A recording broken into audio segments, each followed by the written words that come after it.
I love this game because I've been getting thank you messages. It's 3, 4. Had someone message me on Discord, give me a little personalized message. They joined the Discord server. Didn't want to stay. It's fine. But they left a little message. I'll read it here in a second. I'm loving this game. My god, do I have a ton of notifications. None of them are important besides the fact that Native Americans is following me, which is a fantastic organization. And on Twitter, and they have some fantastic hoodies, which I would love one. But I digress. Hope you're all having a wonderful day. For some of the world, we're already celebrating 2020.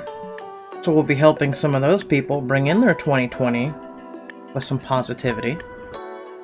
And then, for those who are not in 2020, like myself, we will help bring in the new year for them. Also, GamerFan, thank you very much for the tier 1 sub. Very much appreciated. Let me just make sure this is not too loud or whatnot.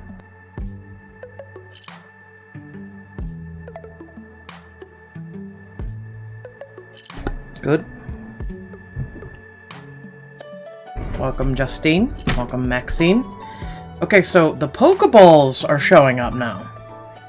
So it looks like Justine is sporting her moon ball, being a 9-month subscriber.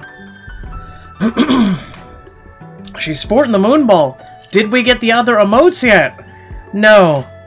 No, we didn't. Deserve love? Don't forget that. It is a happy game. Yes, it is.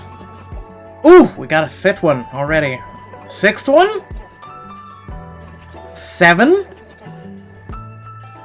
7. So how is everybody today before we dive into the...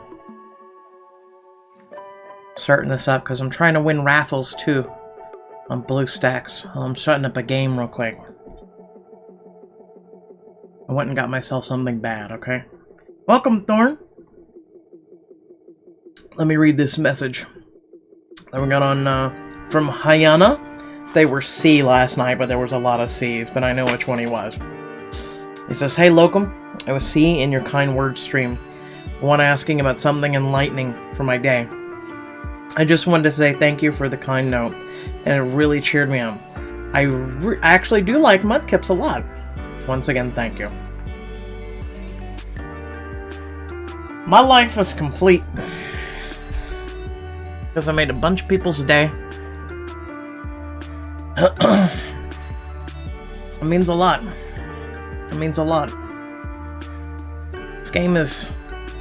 it's just awesome. If you guys don't have this game, you want to make a difference, or maybe you are you feeling lonely yourself. Maybe you want to anonymously, communicate through the World Wide Web to people. It's on sale right now. I think it's like $5 I'm checking. Yeah, $4.24. Regular $5. It's a fantastic game that I have dumped 5 hours into helping other people. This is my way. This is my way. I have spoken. Okay. This is my way. Ooh, we got 8. We have 9. We have 10. Hug chain. With a little ball there. Look at it. Yeah. Okay. Let's do this. Had to work today. That was good. Worked 3 p.m. to 7:20. Nice. Good hours. I worked 8 a.m. to 4 p.m. Good hours. Okay.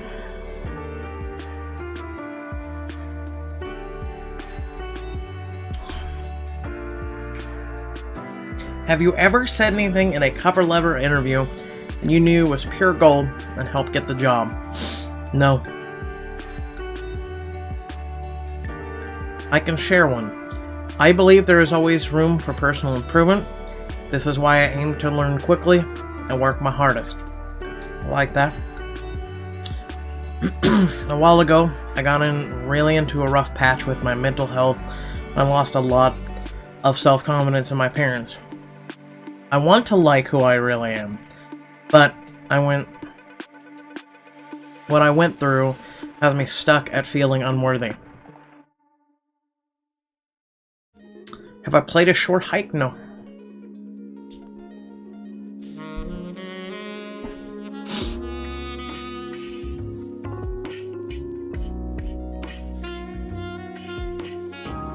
We already got a good one for starting the stream.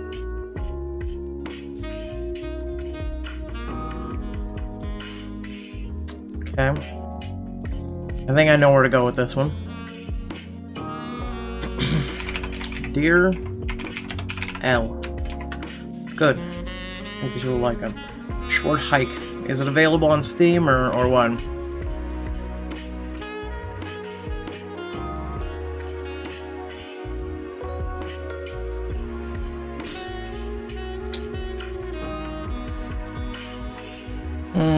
I want to make you laugh at the beginning of this.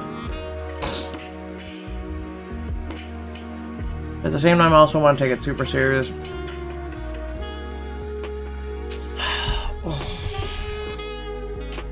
Haven't had my.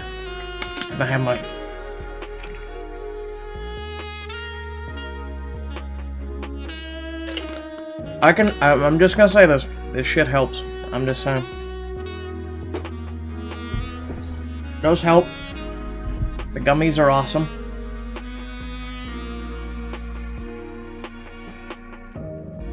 And when I was sick, it was the only sustenance that I had.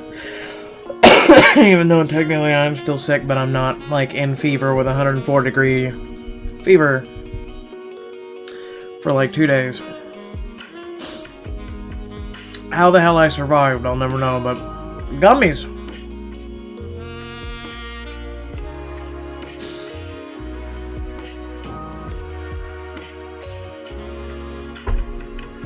I actually don't know how to handle this.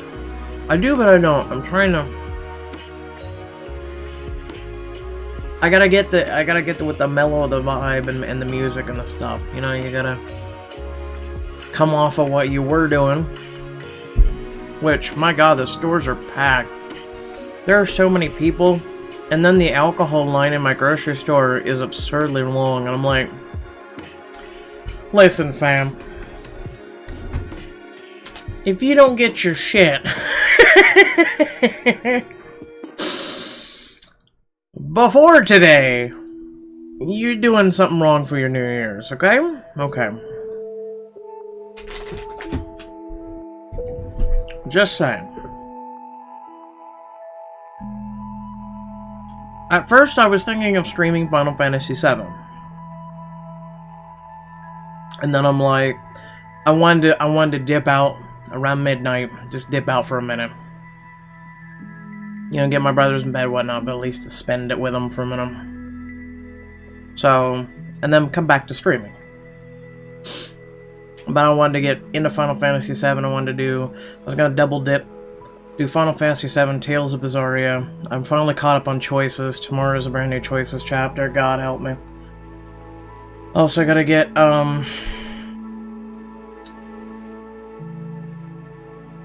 that Storyscapes chapter done. I feel like I'm stretching. Love jazz playing in the background. Oh yeah, this music is just very... And it's also nice, the game is self-rewarding. Like, every day that you log in, the deer delivers you a new song. So then what you can do is... Can I do this while I'm... No, I can't click on the radio while I'm doing it. Damn. You can go to the radio, and you can select different songs. It's nice. Alright. Dear L.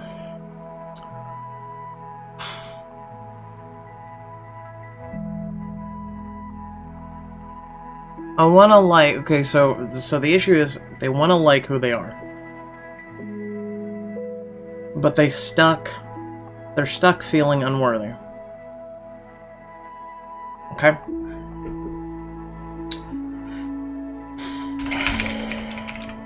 Firstly. No, hold on. How to do this?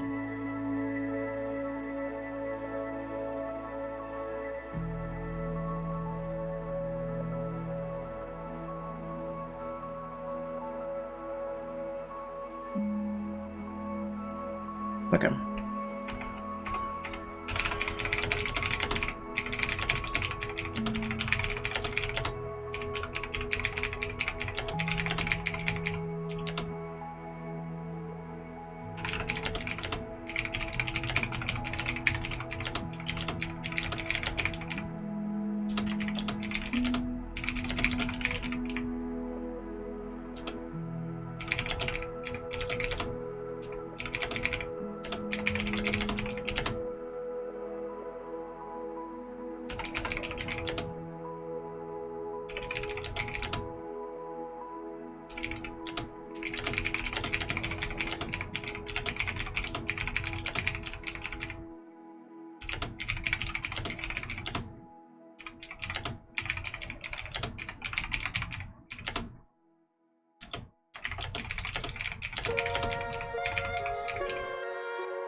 I shall send you a mug. Today will be mugs.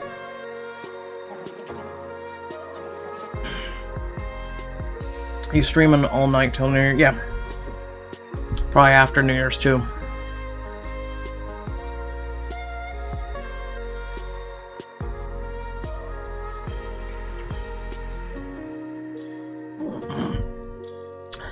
How do you keep hope? How do you keep moving forward?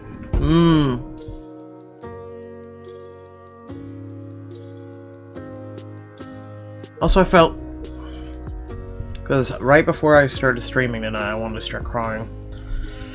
No. I was kind of watching something sad on the Lifetime Movie Network. Well, I had a little something to eat.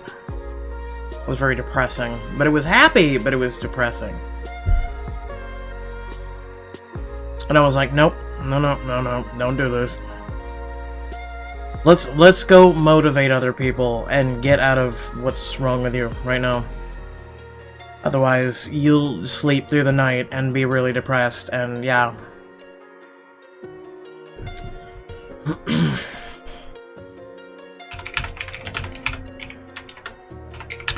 Firstly, you survived. So, you've had hope.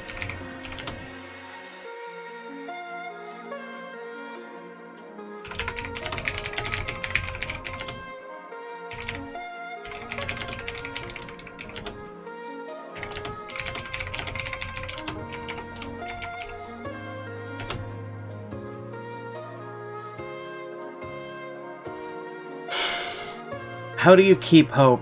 I mean, firstly, you survived. You're still surviving. There's hope right there.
I'm gonna be able to put my Twitch thing in there, but that's fine.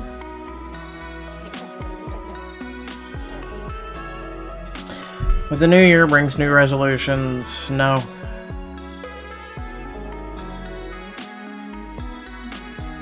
I miss the past so much. I can respect that. I do too. I live in the past. Unfortunately, it can also be a curse, because if you stay in the past too much, you'll never move forward. But I'm never gonna have the same feelings I have had once, am I? With that outlook, no. Even though they hurt a lot. Why do I miss it?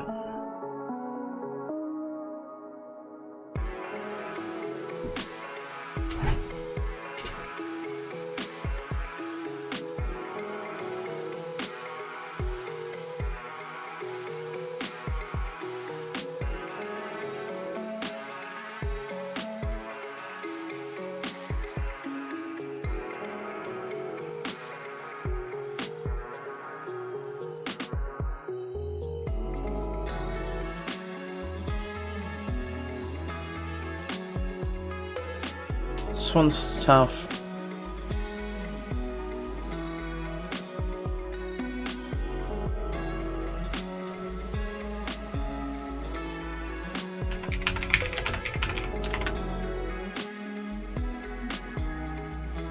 This is a statement here. I wouldn't mind meeting this person and asking them more about it.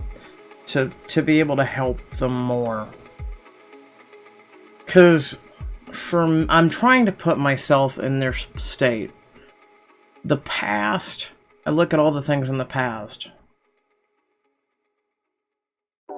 More so the people I've come across, the good, I try and avoid the bad. The bad is literally like going through a minefield. Even though you know every place there's a mine, it's hard to avoid the mines because there's so many. But you want those feelings from the past. But then they also bring hurt, they bring pain. Like, something I myself need to go to someone about. Because it's I want to move on, but then I don't. It's complicated. It's a f***ing insanity circle is what it is. But at the same time, there's certain things in the past that I felt that I can't feel now. I can't. I literally cannot feel now. So it's very hard.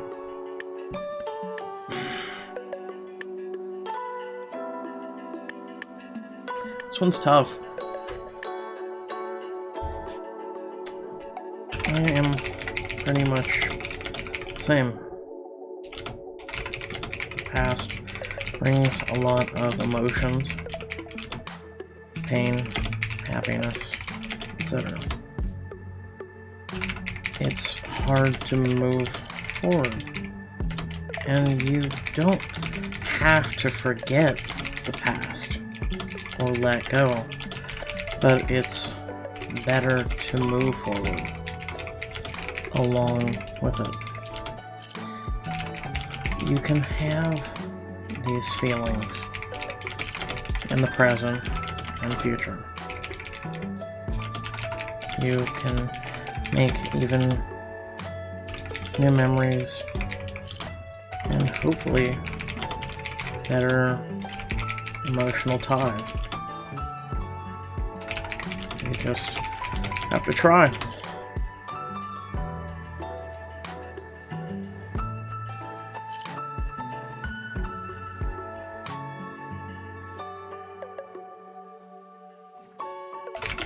Long for what's long past, and wish and hope the future has some of the old in it.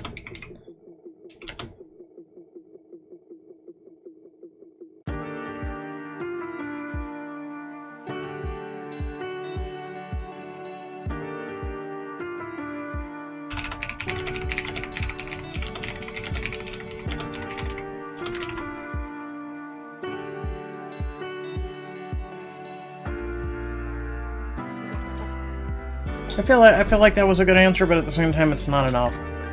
Not enough. It never will be enough.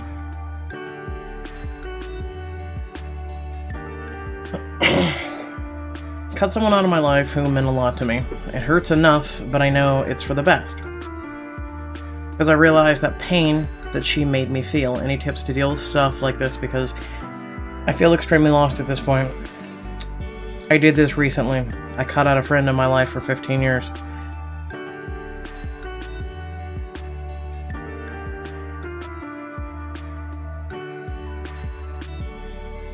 One, his advice was shit. He literally told me to just leave my brothers. And while I get why he told me it, of, you know, I deserve a life of my own and things like that, that's something you don't want to hear. You know, there's easier ways to say things like that, but I didn't cut him out because of that. I cut him out because him and like 5 other-ish individuals used to be part of a gaming group with me, and they're just very negative, toxic individuals. And like this one guy in the gaming group that they invited me back into on Facebook, he started attacking me. And the guy doesn't even know me. I don't really know him at all, besides his name. And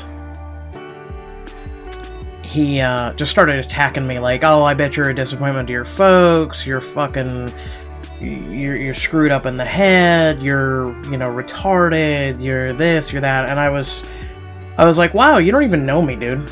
I don't even know why you're hating on me. I don't even know why you're throwing this shade at my ass, all this other shit. And so I started targeting him back, but I targeted him specifically back. I mean, this guy was doing everything. He was attacking everything about me, the whole 9 yards.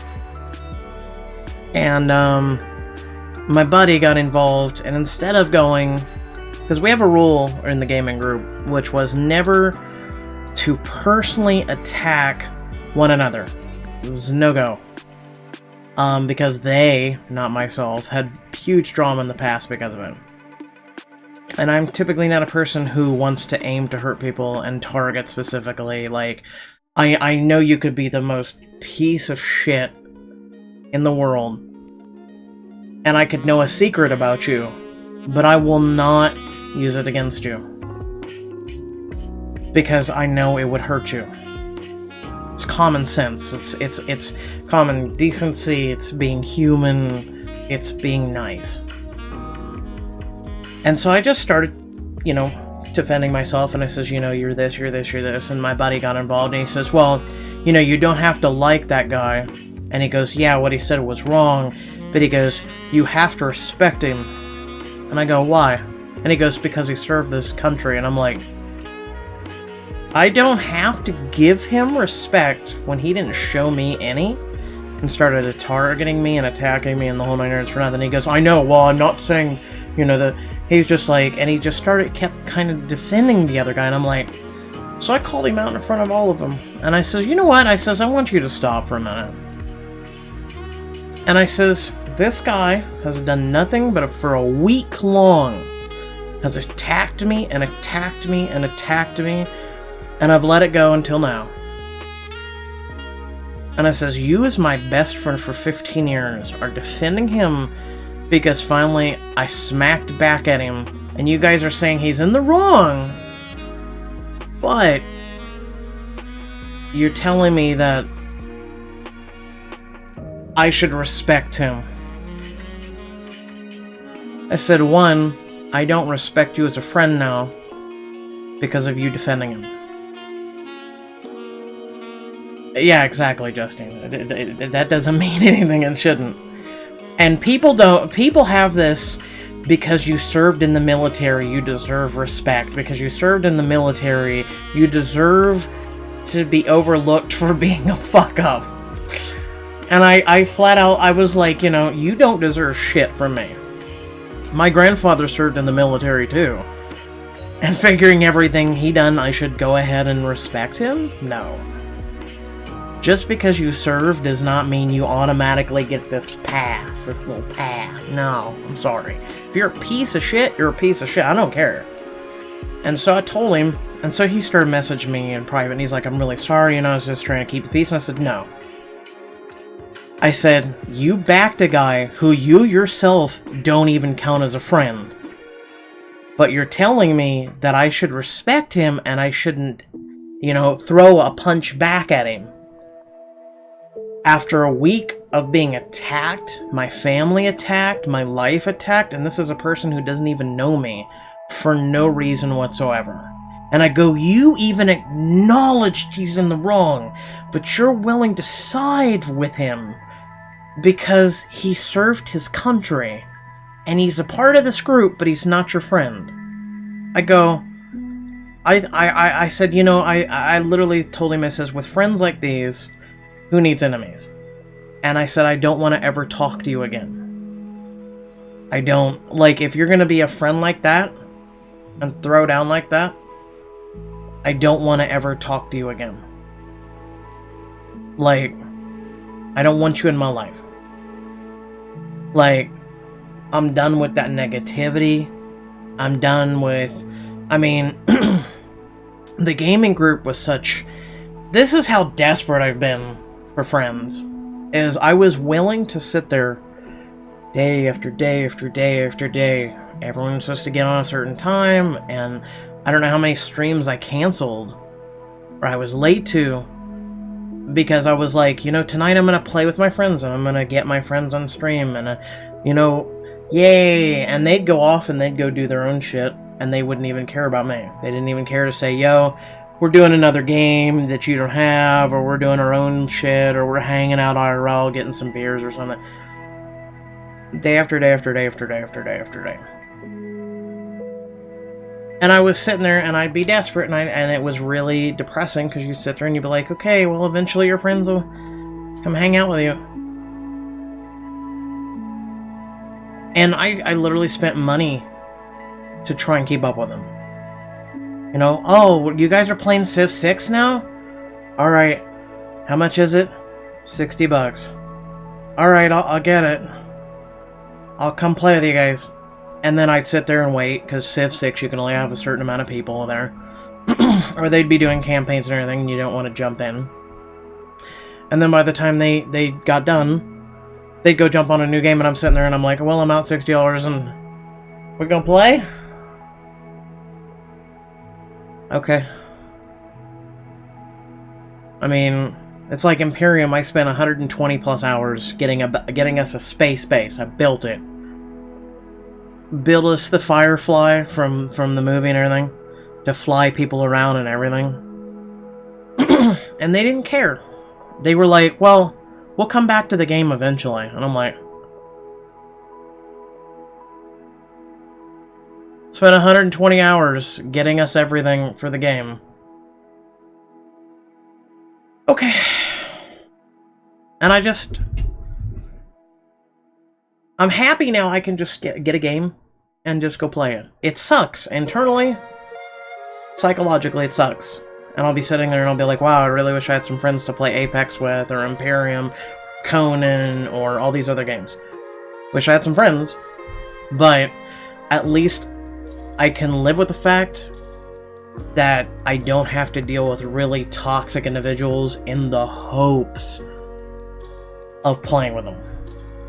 Like, I got... It's painful. It's painful getting rid of them. It's painful getting those people out, but you have to realize... it's like you say, you have to earn that respect. That person is, I don't give a shit if you serve the country. I don't give a shit. And they're like, well, he's got 100% disability. And I'm like, and my grandfather's disabled too. And look what he's done to other people. I'm not gonna give a dude respect when he's doing nothing but throwing at me. Like, so you're just to keep getting punched because the guy's a piece of shit.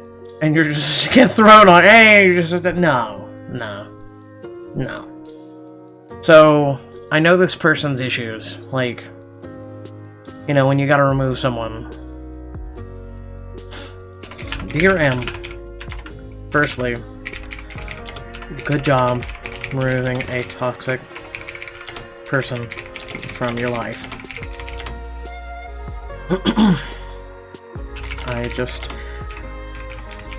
recently had to do that myself.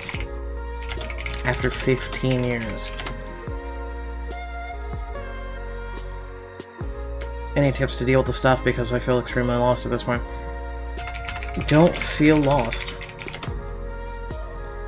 Aim to surround yourself with better people. Find people who accept you for you and want to be accepted too.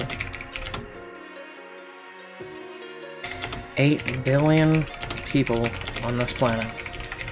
You will find people for you that won't hurt you.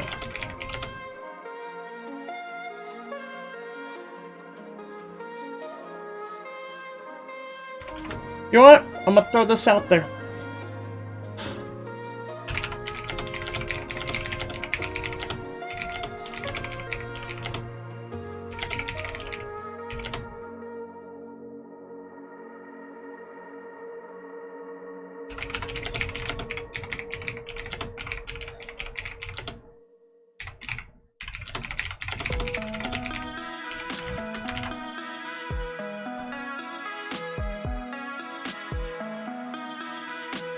I love our community. That's why I can throw that out there. Because that's what I want. I want this. Let's just say tomorrow I die. We all die. I'm not gonna get depressed by it. One day I'm going to die.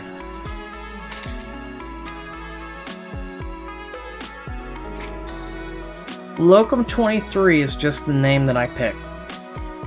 It's just the name. When I made my mage in World of Warcraft, I says, you know what? Locum. And then I picked my age when YouTube was, you know, I was 23, and I was like, you know what? I'm gonna make a YouTube name, and made Locum 23. But my original goal, I originally called my Facebook page Daily Dose of Awesome. And I would put up cool pictures and memes and motivation. And when I first started my YouTube channel, I made things to motivate people. I didn't want people to commit suicide. I didn't want people to do, you know, to give in to their demons and things like that. I wanted people to be motivated. And when I'm gone, I want that to still be there for people. I want this community to still be there for one another. That's why Locum's Locos. It's bigger than me. It's bigger than any one person. It's as simple as that. It's like Total Biscuit. He's gone. R.I.P. And he was a game critic. A lot of people don't make their channels about their communities. They make it about themselves. I don't want that. That's why I give away headsets and I give away games, and I could easily keep that shit. What is the point? I want people to reap the rewards as the community. I want people to enjoy this shit together and do this shit together. Because I'm just the face, I'm just the person on the mic, but at the end of the day, it's the community. It's the community. You know? I can die knowing I've left an awesome community of people who have supported one another. You know? I only want that community to get bigger and bigger and bigger and bigger. That's all I want. That's all I want.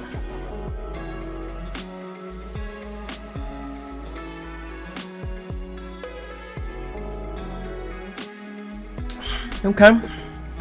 My brother is turning 50 this year. I want to do something to make it great day for him.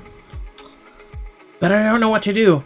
And I don't know if I should talk to him about it because maybe it should be a surprise. Thoughts? Okay, I got you, fam. I got you. I'm gonna make this. Here we go. Okay. So right now, if my brothers were normal, and I'm having a birthday,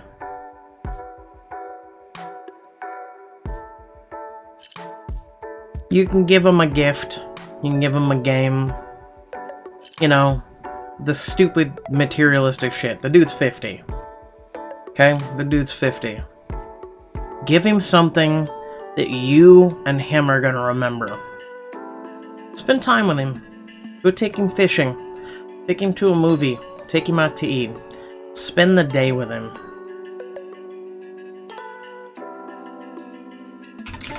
Dear M. Oh my god, hi. Ith Bell. That's awesome. And happy B-Day, Sam. I am a older brother of 2 younger ones.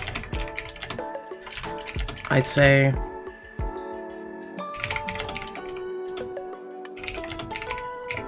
gift of memories. Hang out with him.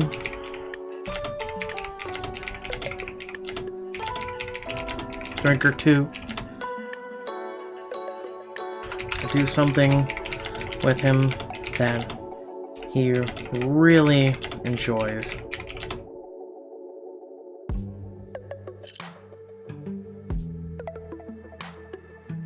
Something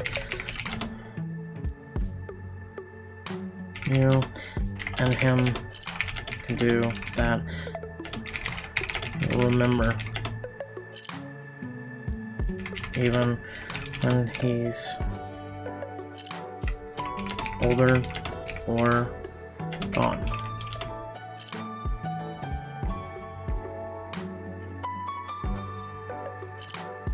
Well, no, I don't want to say that. Or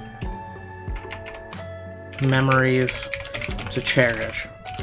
Someone is never truly gone unless you forget them.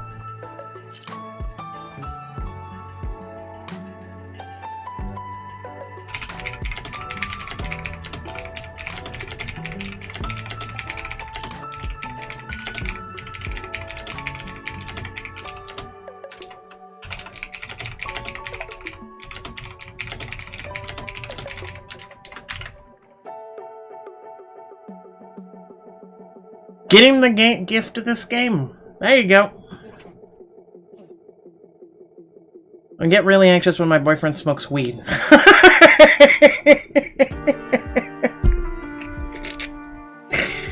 Weed does not just have that effect, but I get it. Your boyfriend's smoking. I don't know what to do or how to handle it. He makes me happy, but he smokes so much, and it's really hard.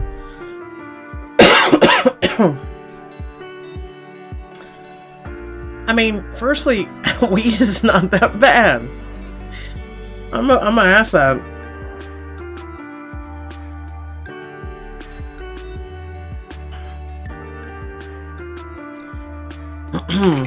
Dear A, have you tried some? It's not all that bad, but perhaps speak to him about it. Okay, the first line. I get really anxious when he smokes weed. Go like this. Go like that. When he go. You won't be anxious very long. Why is your boyfriend not sharing with you, for starters?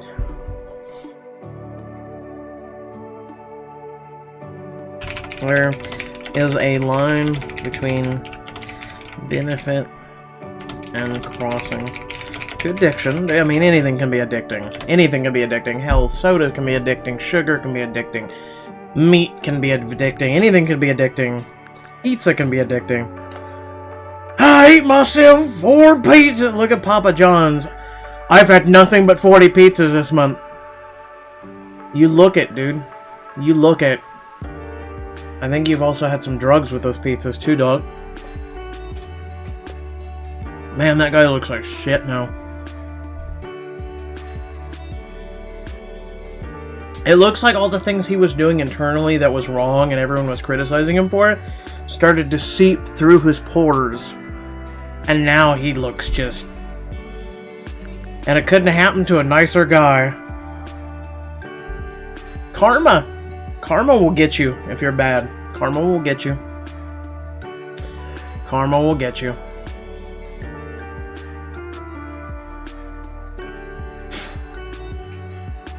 Perhaps try and have him alternate to CBD products. It's non-addictive, healthy, and all the benefits of what's in weed, but without the smoking. Hope this helps. Best wishes in 2020. Like, I know someone who literally would smoke hitters all the time. And they were illegal, but legal through the cigarette shop. And so then the cops caught on to it, and the government caught on to it, and then they had to start removing the stuff out of the hitters. But I would watch them. They did little pipes this big, and they packed a little fucking weed in there, and then it'd be gone. It was like, and they would do it, and then it'd be like okay for 10 to 20 minutes, and then they do another one, and I'm like, that's addicting, dog. Like, also the smell was just, oof.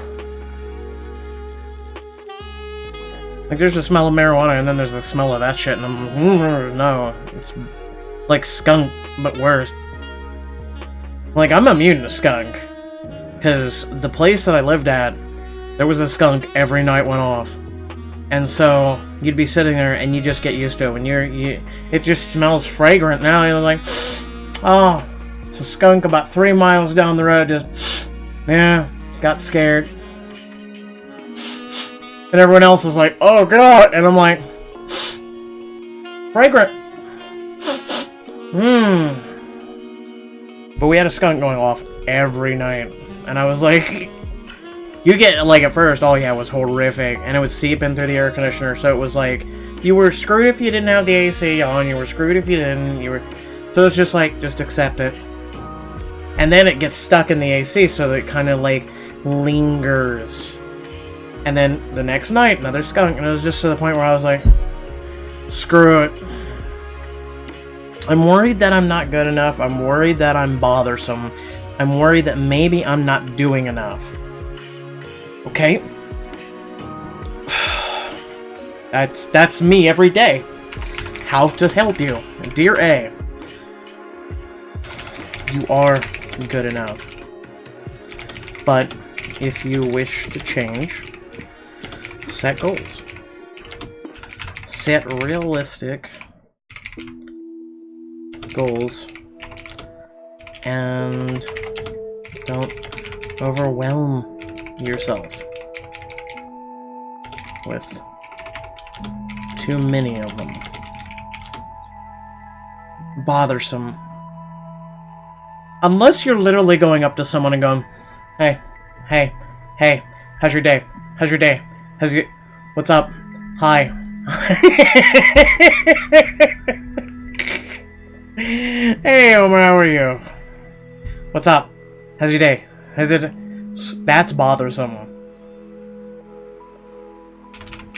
No one is truly bothersome. I don't want to say that, but no one is truly bothersome. You just feel that way about yourself. So you need to find acceptance. As for not doing enough, start small. Go for walks, meditate, set goals, etc. Work on yourself. Whether it be losing weight, getting stronger, faster, etc. You got this. Hope this helps. Best wishes in 2020.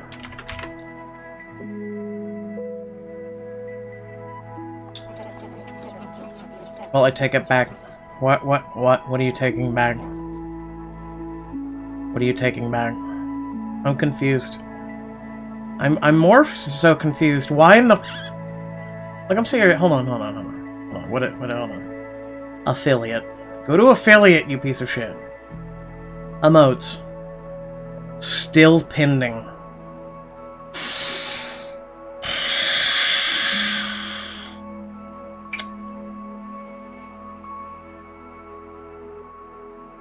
Like, okay, that's it. That's it. That's fucking it, Twitch. That's it. You've triggered the shit out of me, Twitch. Twitch, support.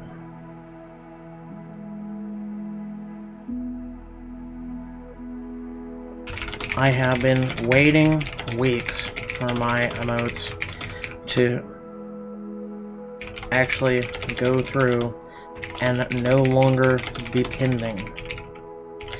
This is harming my channel and taking away emotes my members once had for specific tiers.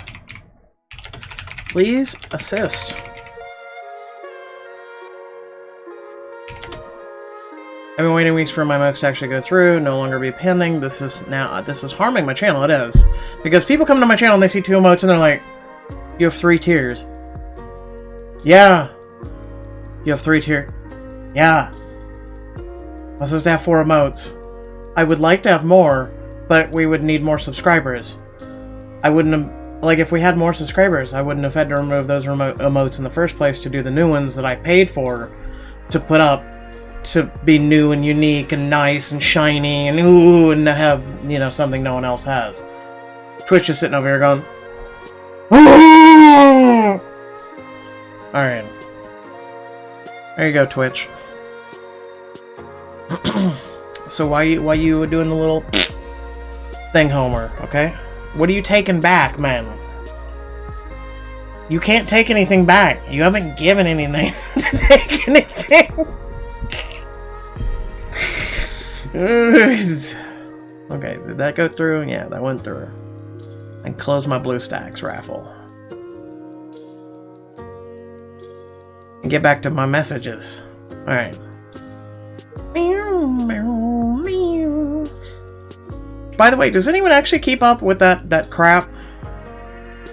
The DC Universe, Legends, and Arrow, and Flash, and all that? I've been trying to catch up on that shit. Especially because I was sick. I got to watch Witcher, I got to watch all of Mandalorian while I was sick. Trying to get through Witcher was a little tough at first. I've never played any Witcher games, but it was a little tough at first. I won't spoil it in case anyone hasn't watched it, but it's not bad. It's actually not bad, fight scenes, things like that. It was actually really good. Once you got through it, and also once I stopped having a fucking shitty fever that just made me sit there and go,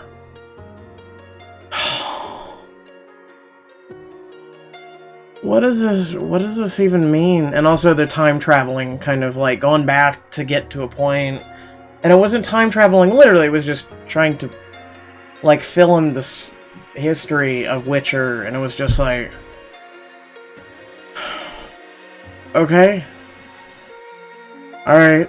Like, it ended up being good. I'll give it 8 out of 10. It was alright. I'm not a huge Witcher fan, but like, I mean, it was worth a watch.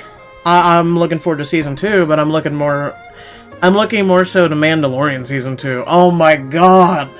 That show. But, and this won't really spoil if you haven't watched Rise of Skywalker, but in order to get one of the things and understand it, one, Fortnite has to be relevant. No joke. To understand Rise of Skywalker, you have to actually play Fortnite. That's... no. 2, to understand Rise of Skywalker more, you have to have 4 books. No joke.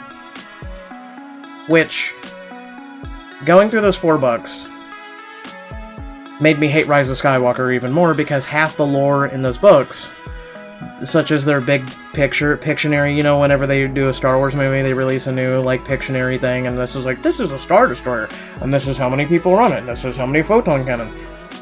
They ignore half the Disney lore in those books to make Rise of Skywalker. So when you, as a person who's a Star Wars fan, actually take all that into account, the normies don't care. For people like me, who actually care, I want to give it a 1 out of 10 after I'm done, and I went through all of it. Oh, it was like force healing. Where did force healing come from? No Jedi, including Yoda, has ever done force healing. But it's been there. You need to watch Mandalorian to realize there's force healing. Stormtroopers. The big trailer. This isn't spoilers. This isn't... They fly now! They fly now! They fly now! They've been flying literally since before Clone Wars.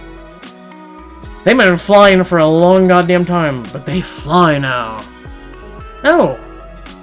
Literally in Force Awakens, in the book, the first of the shitty fucking sequels, there was... Okay, wait, I'm getting triggered now.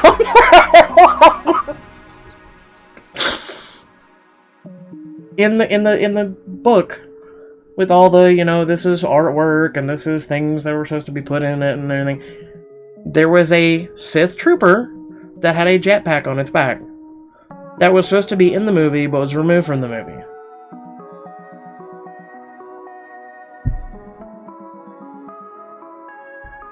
Phantom, or Phantasm, that big tall lady from Game of Thrones, she was supposed to be more of a badass. And in the movie, was a bitch. Which, for her being in Game of Thrones, she was a fantastic actress. She was supposed to be more of a badass in Star Wars. Welcome back, Thorn. And, like, in the cut scene, where Finn confronts her, and again, this is like 2 movies ago, so this isn't spoilers.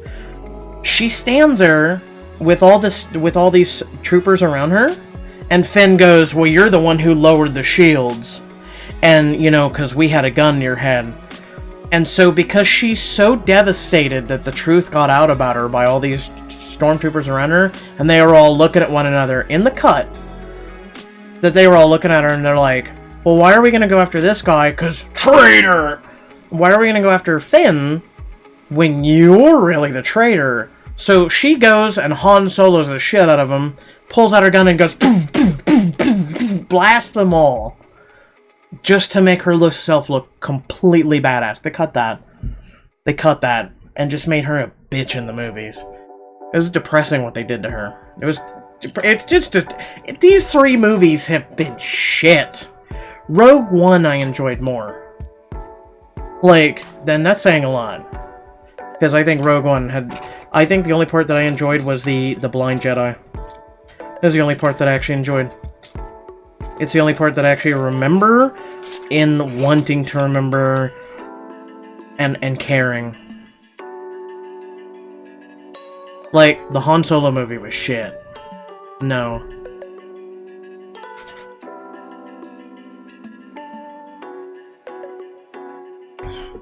Rogue One. The only thing that's good that's came out of Disney. Anyway. Last night at 2:30 my dad went unresponsive and stopped breathing. Luckily I had performed CPR, he regained consciousness. This reminded me all too well about mortality, and how one day I will see my dad's face go white and die.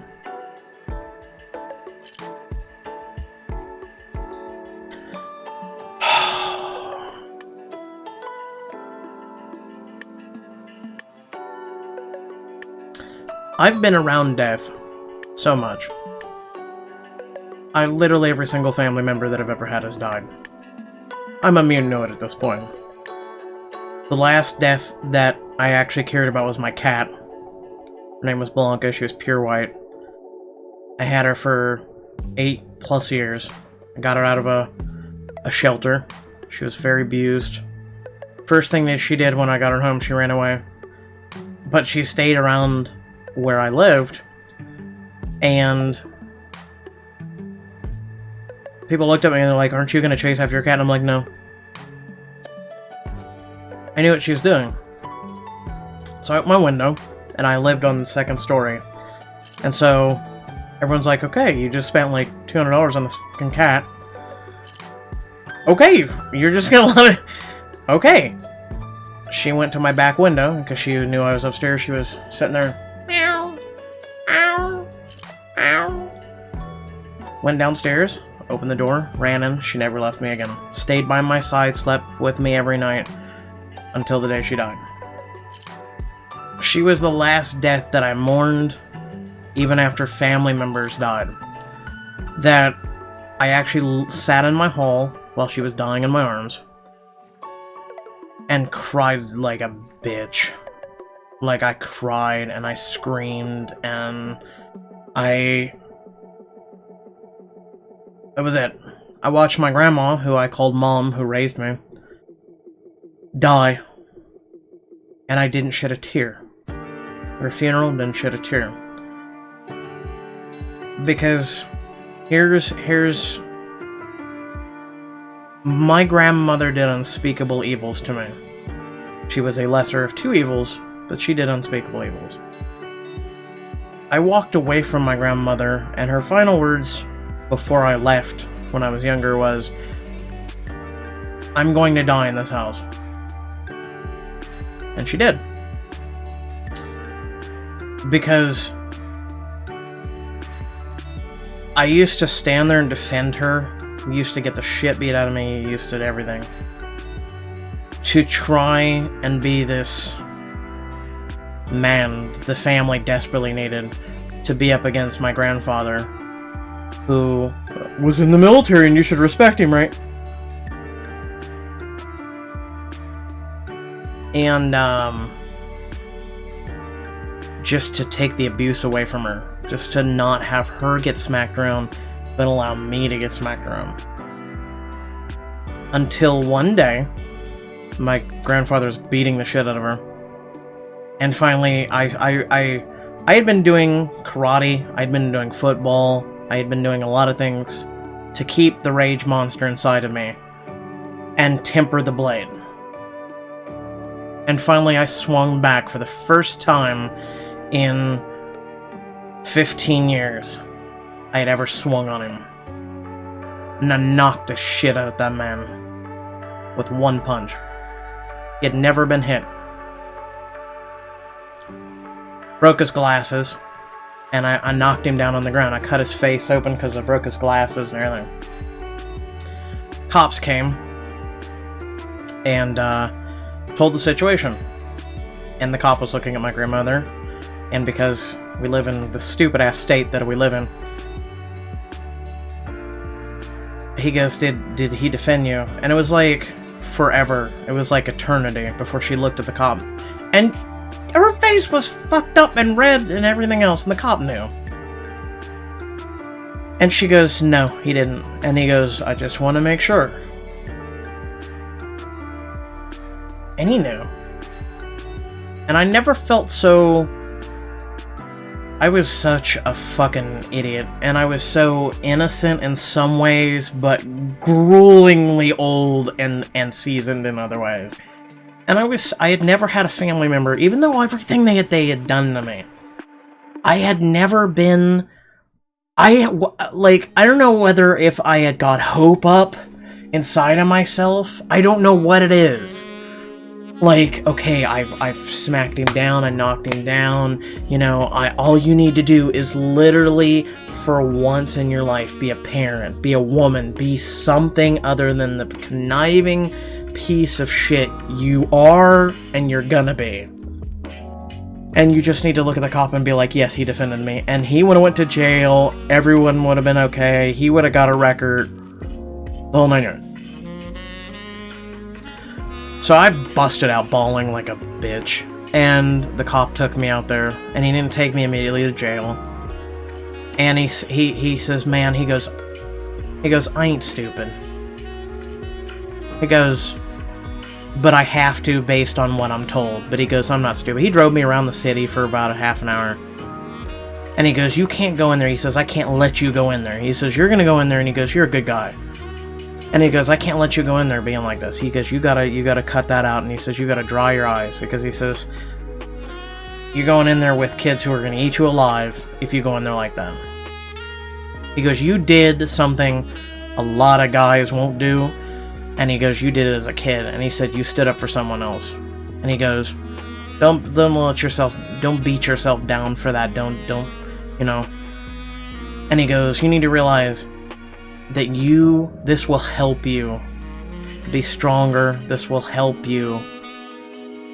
And he goes, you may not look at it like that right now, but you will recover from this. And he goes, I want you to work on getting away from that. Don't go back to that. And a year later, I got away from my grandparents and got on my own and did my own thing. Because he was right. Like, once you screw over family, or screw over anyone, like, I think people should just wash their hands of you. And everyone else was like, oh man, that's your grandmother, she raised you and everything. I'm like, my mom was emotional, my mom died. I'm like, she did worse to your ass. Like, what? Why are you... I don't understand that. Now for me, I don't understand why people can mourn and have forgiveness. For me, once I washed my hands of that, I didn't care anymore. I washed my hands. Like, the emotional well for her was completely dry. Like, once you screw someone, like the saying, screw me once, shame on you. Screw me twice, shame on me. My emotional well was completely dried up with my grandmother. I didn't care. Like, it should have been dried up a long time before that happened. But that's just... How did we get onto this topic? I don't fucking know! But I wish... Again, I wish there would have been a game like this. I guess my point is, I wish there would have been something like this. I wish... It sucks how easily manipulative people can be, especially your family. Like... Well, I guess the way we got on this was death and all the shit I've seen. But... Like, it sucks how you can corrupt a child. Like, one, I shouldn't have gone through the shit that I went through, but at the same time, I should have been able to tell people. I should have been able to tell people the things I went through, and I should have got out. I should have got out when I was a kid. I should have got out before I was a teenager. And I shouldn't still be dealing with family, even to this day.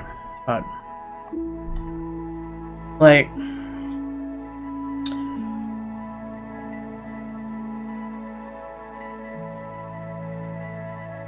the world I wish was better. Anyway, dear E, I'm very glad you were able to help your dad. I'm glad he's alright.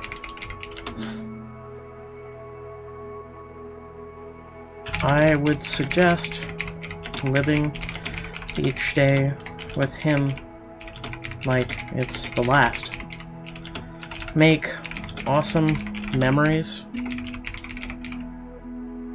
cherish them, etc. But know this.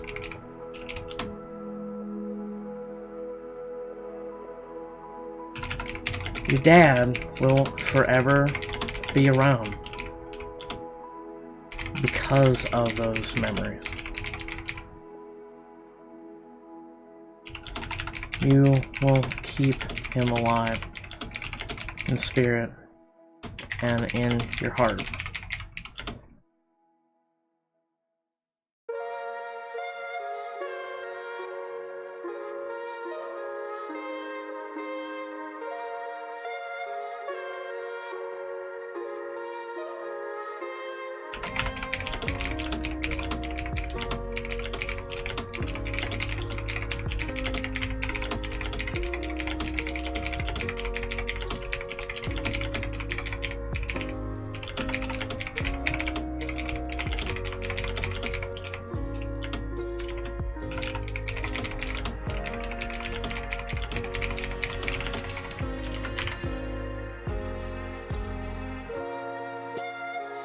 I think that's good. I'll have to take a look. Short hike is $6.79. Let me check my wallet. I almost felt half tempted to put up a thing. You know, like some streamers have like new graphics card and monitor. Fucking $1,200. I'm sitting there going, I've never done that. I've never actually done like a money goal at the top of a stream or something. And I'm sitting over here going, shit, can I have just money for games? For streaming them? Like, I'd like to try Escape from Tarkov. It's like 20 some bucks. I have like 80 games on my wish list in Steam that I would love to just jump into. It's like one of these I'd like to play. Final Fantasy VII I plan on playing. Yeah. Like,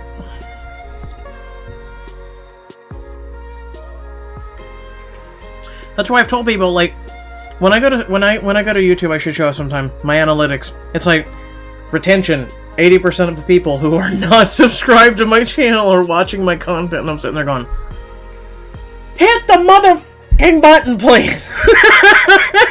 Like, I don't think you understand. 80% of 1,000 people. Like, for instance, there's 80%. Like, you go to analytics of one video and it says 1,000 people viewed, 80% are not subscribed. That's 800 people.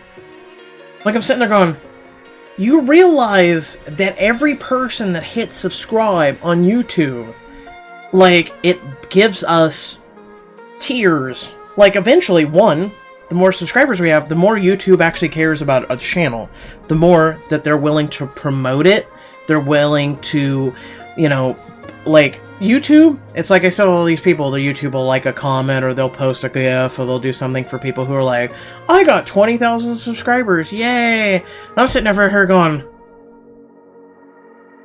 if we had that many subscribers, YouTube would start caring. I'd get a manager at 100,000, or I'd get, you know, like there's, and then also, the fact is you can go to outside things, you can get sponsorships, where I can give people deals on shit, or I can do giveaways, or I can get games where I no longer have to pay out of pocket. And I can go to a developer, like the developer for Short Hike, and I'll be like, so, I have so many subscribers. You know, some viewers have been asking me to play this game. And they're like, I mean, look at, Hideo Kojima. Like, he sends Jacksepticeye, Markiplier, and all these people, even one guy I know who has like 50,000 subscribers, a package, like a game, and then like the baby thing from the Death Stranding and everything. And it's like, that's nice. And it makes you feel, as a content creator, it makes you feel invalued. Because it's like, okay, like I've done, literally, what was it? 2,650 uploads. I saved the thing. Yeah, 2,650. I'm literally 1,400 away from Jacksepticeye. 1,400 videos.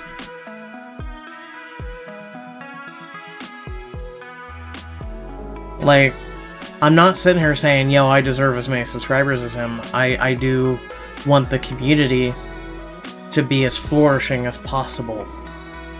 And I wish it was. Like,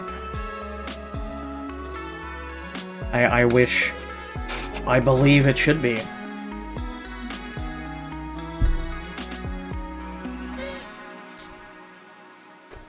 Like, you go to a lot of these people's channels, and it's like, on the left or on the right side, there's supposed to be like, these are awesome channels. Most of these people don't have, like, go to certain person, go to certain person. They don't do shoutouts, they don't do things. I'm over here and I do it. Because I think we should also give back. I am with my friends on New Year's. I want them to know how much they are valued. What would you recommend? Telling them. Telling them. It's literally that simple. Something just that simple from your heart. Word of mouth. Letting them know they are valued. can literally mean the world to someone. Hope this helps. Best wishes, 2020. Literally. Like, it's kind of shocking, isn't it? This world, like, people don't know how to be genuine. I gotta go, baby's crying. We'll be back on when she's sleeping. Alright, Thorn, have a good one. Hopefully the baby goes back to sleepy. Say, Mommy wants New Year's. Mommy wants New Year's, Eva. Stop it. Leave me alone. Mommy wants New Year's. Let me have a drink.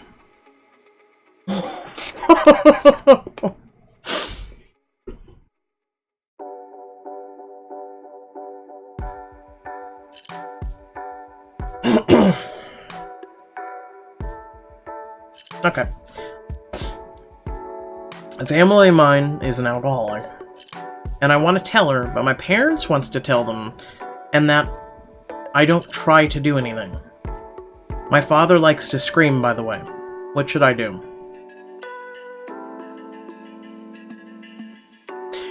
Why are your parents telling you not to tell them, but they're gonna tell them, but they're not telling them? That's stupid. Fuck your parents. I'm serious. Fuck your parents. That confuses the shit out of me. You should tell them. Especially because you value that family member. Tell them the impact of their addiction and how it's hurting you. It will hopefully empower them and motivate them to stop.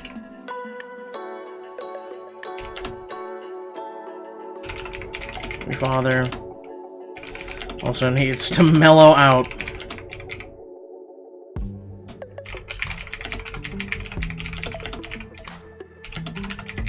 Perhaps he needs to work on his rage monster.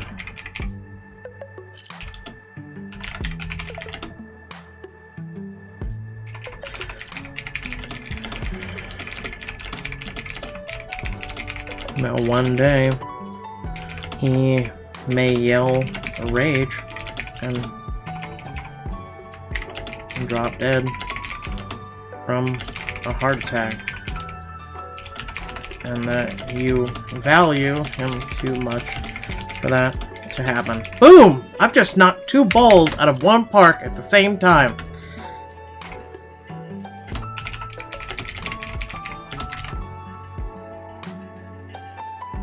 Rocking that shit. I'm in my mood now. I'm in my zen. I think I'm gonna really want to focus on myself this year. There's a lot going on, but I don't really feel afraid.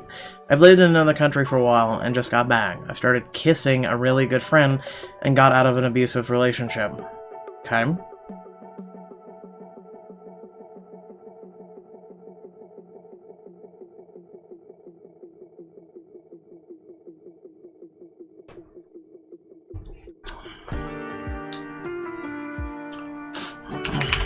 Dear P,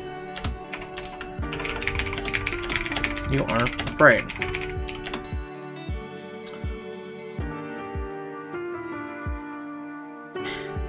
You should consider telling your good friend how you feel, and consider becoming more dedicated and serious with one another. I'm glad you got out of the abusive situation, and the best way to work on you is to set goals. Don't set too many at the start. Work small, then work big.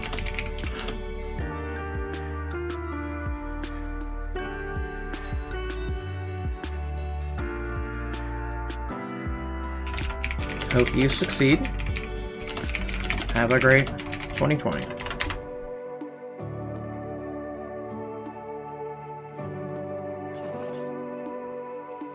I'm spending New Year's Eve alone, depressed. I'm worried something is going on between my girlfriend and I. Things have been off recently, and she texted me saying she wants to talk tomorrow. How do I stay calm?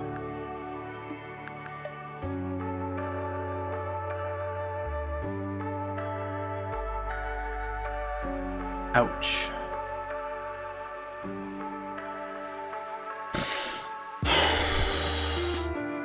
May I interest you in some CBD?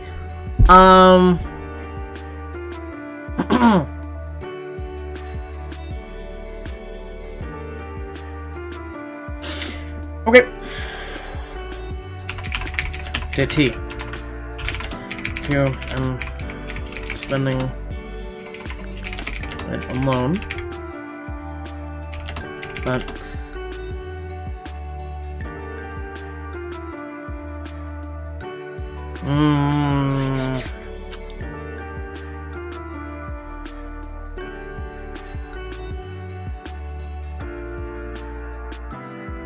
how to put this?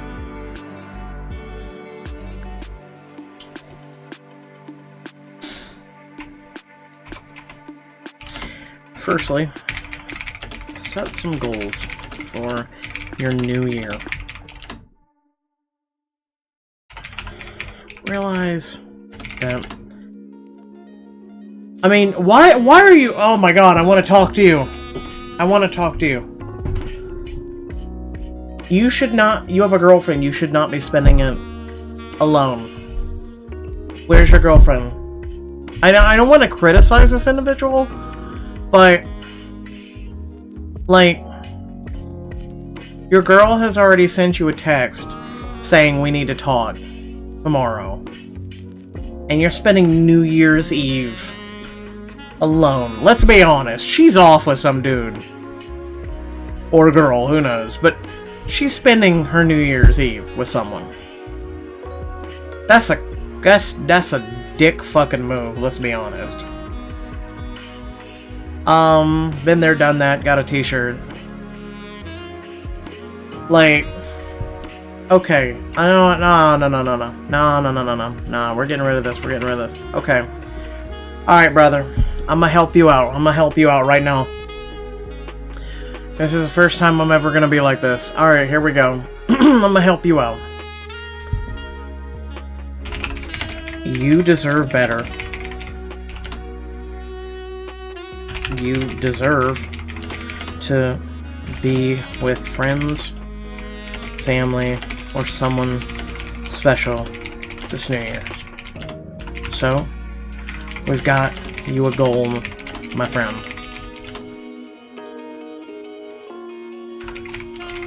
Don't let it happen again. Find people for yourself, starting today.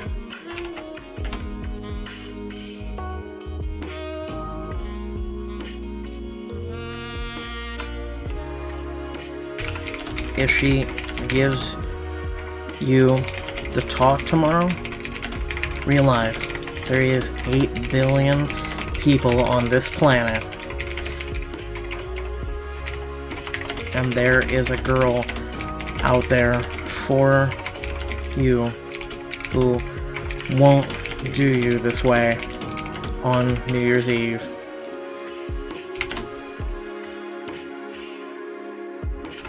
Have pride in yourself, chin up, and seek better.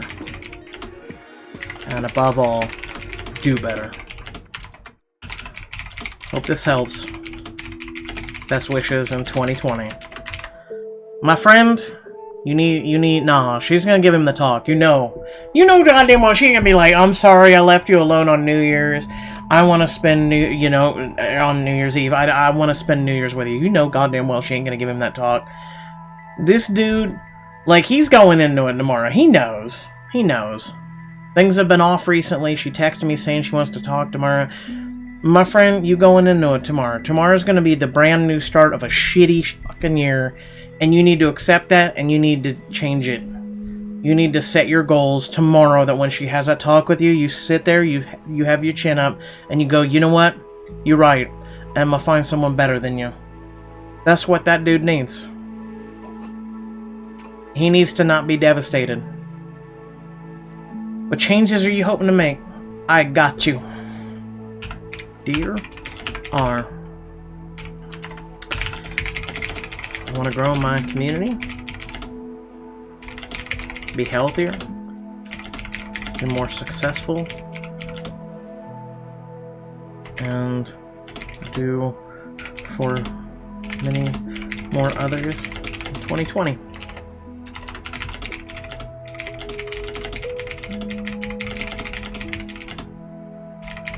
Best wishes in 2020. There's your coffee cup. I love that cup. I'm very sad. Sad woo woo. Ooh ooh woo. I haven't gotten a hug. Virtual hugs. Dear B. Don't be sad. Just know I owe you a hug. Make a resolution for 2020 to get more hugs and give more hugs. Aim to smile every day and make someone else smile too. I hear fireworks. I see fireworks. It's only 9:30. What you doing? Why you do this? I mean, it's pretty. It's red and white. Okay. Thank you for the fall small fireworks show. I appreciate you. But why are you celebrating this early? Anyway. Make a resolution for 2020 to get more hugs. Give more hugs. Aim to smile every day and make someone else smile too. I hope you meet some awesome people and make some friends in 2020. Best wishes.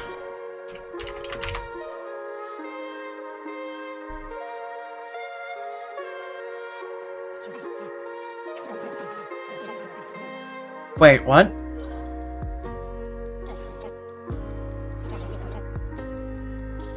Something went wrong trying to send your letter. Whoa, you're written too fast. I'm only one dear. Please wait a second, try again. Don't do this to me right now! Don't do this. I wrote too fast. What are you, checking my shit for spam?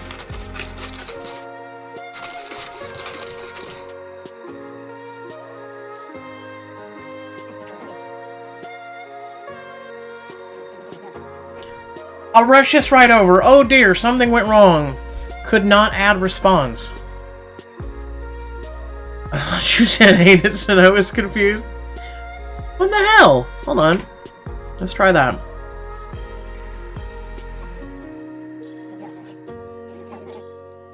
You're writing too fast.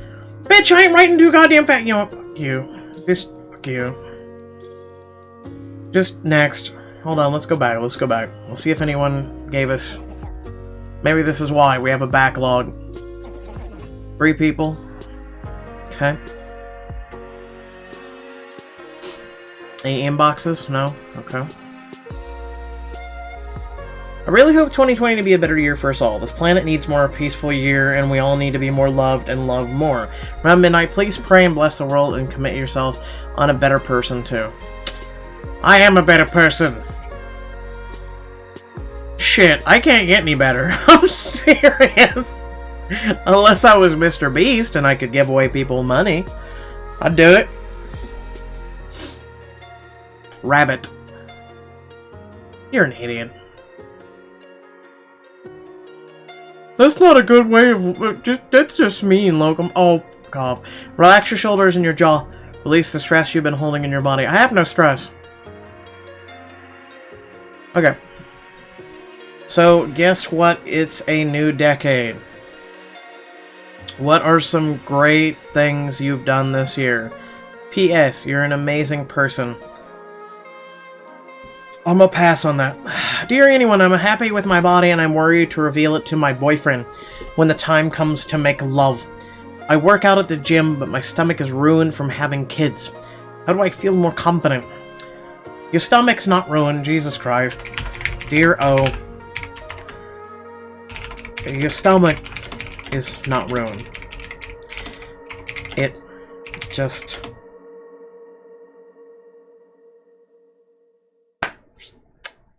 Hold on, I gotta think of a cute way to say this. I gotta think of a really cute way to say that.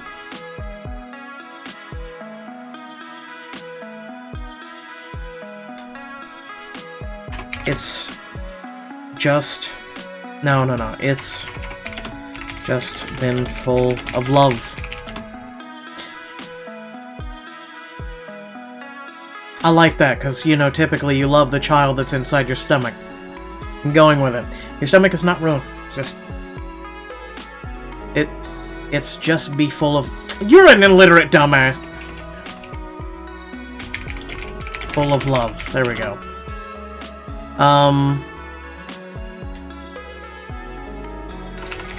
Here's some pro tips for you as a person who lost 60 in 2 months. Burn more than you put in. Tiger stripes. Burn more than you put in.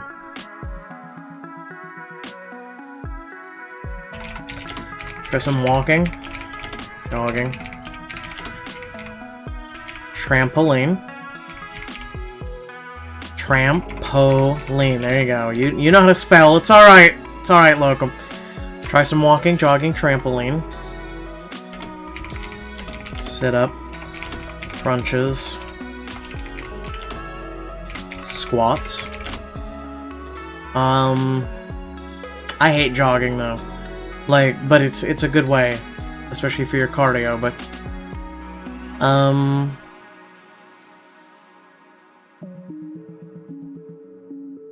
Dancing. Dancing's a good way.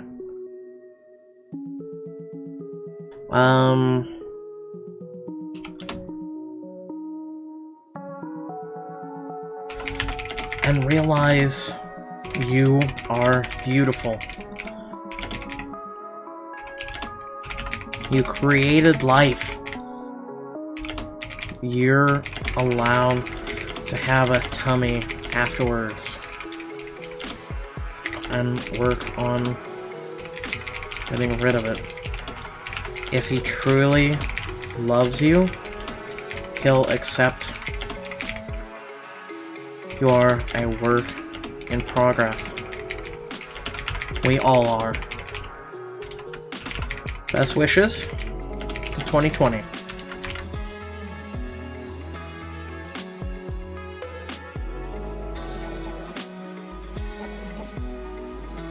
My feelings are strong. I can't beat them. This affects my life.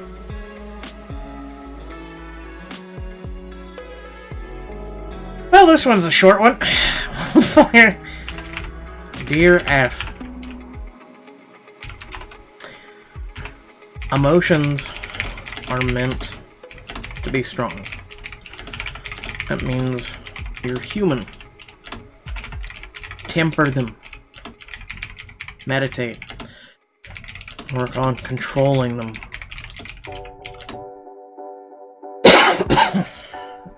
You're not meant to beat your feelings. You're not meant to. You will never beat your feelings. I wish I could. The only way you can do that is to literally, take a bottle of pills and to literally go to a doctor and have them drown you into being a zombie. They tried that with me. It worked real well. And the problem is eventually your brain gets used to it, and you start waking up and you start realizing you were a zombie and you refuse to accept it. You refuse to acknowledge the fact that, yeah, you're gonna have to take more pills and more and increase the size and the milligrams and all this other shit to become numb and to beat your emotions, which you're not beating them, because eventually they're gonna burst through regardless. And eventually they're gonna look at you and be like, the pills don't work. Nothing works on my ass. And literally look at you and they'll be like, the only thing you can do is fucking be committed. And we're gonna keep you really fucking dosed up and keep you in a cell. Do you want to live that way? No. That's the only way to beat your feelings, and you're technically not beating them. You're letting them be suppressed. And it ain't worth it. So, you need to temper them. You gotta work on controlling them. You're not gonna beat them, but control them.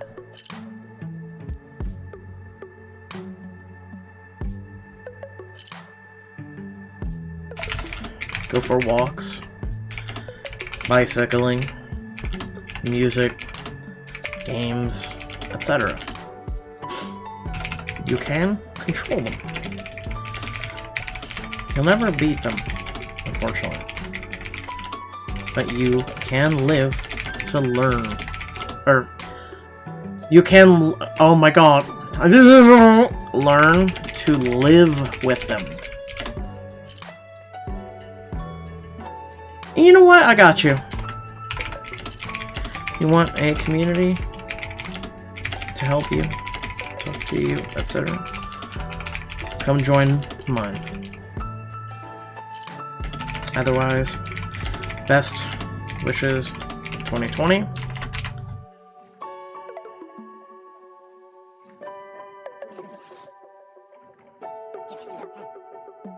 I've been thinking a lot about death and realized that the thing that scares me the most is not being worth remembering or not having impact someone else's life in a meaningful way.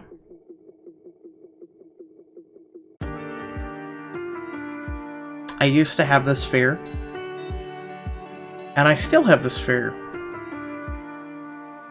But I'm glad that I'm told otherwise. Because it's literally the only thing that keeps me alive right now. So, dear ass. I know how to spell, I swear to God. Tonight, I need some coffee is what I need. This little slushy 99-cent thing ain't working.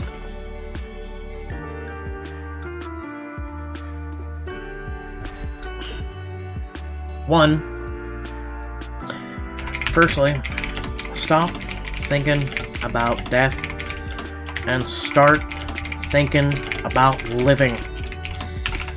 If you want to make a difference and be remembered for when the time does come, make a difference in your life and others' lives. Aim to smile, laugh every day, and make that happen for someone else. There is so much negativity in this world. Let's bring in the good times and good vibes. You got this. You deserve to live. Best wishes in 2020. Stop thinking about death, you big dum-dum. Worry that you're not taking care of your mental and physical health. Don't forget to take care of yourself, kiddo. Eat your veggies, drink your water, you're awesome. Treat yourself from time to time. Go you. I like that. I like that. I'm 195 pounds and I feel like a complete whale. I hate pictures of myself anymore. I used to love it. It's got me so depressed, but it's hard to stick to a diet and keep losing weight. Lots of times I just want to give up. I'm so tired of hating myself. Done. Done. Dear Art. Firstly, you are a cute whale. Seriously, if you're gonna already consider yourself a whale, you're a cute whale. I got you.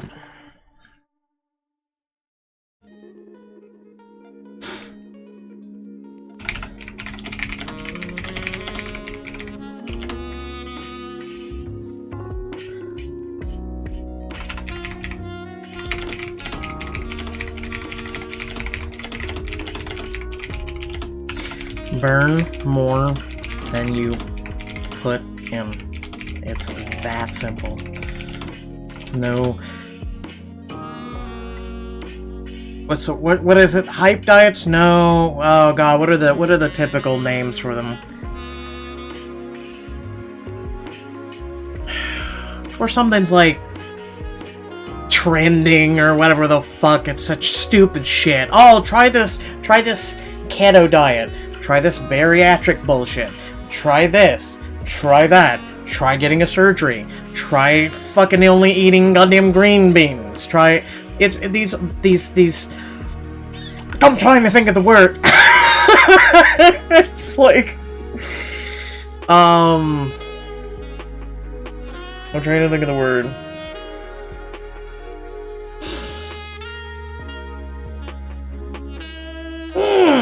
God, I can't think of the word.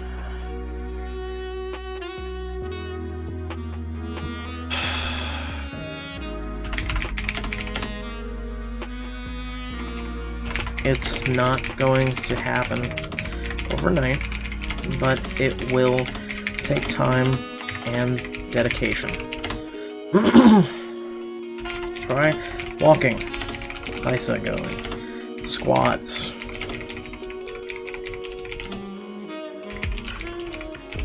Things that are comfortable for you to start and then work on them.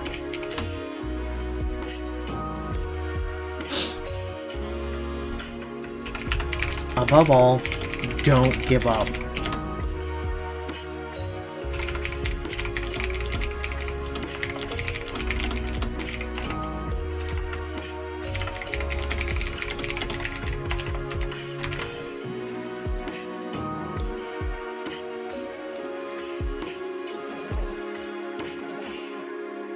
How do I stop procrastinating? Set goals, small ones at first. Take away distractions from yourself. If you gotta work on something on the PC, stick to only it. But also set aside breaks here or there so you don't burn out. Work small, go big. Set easy to reach goals. You got this.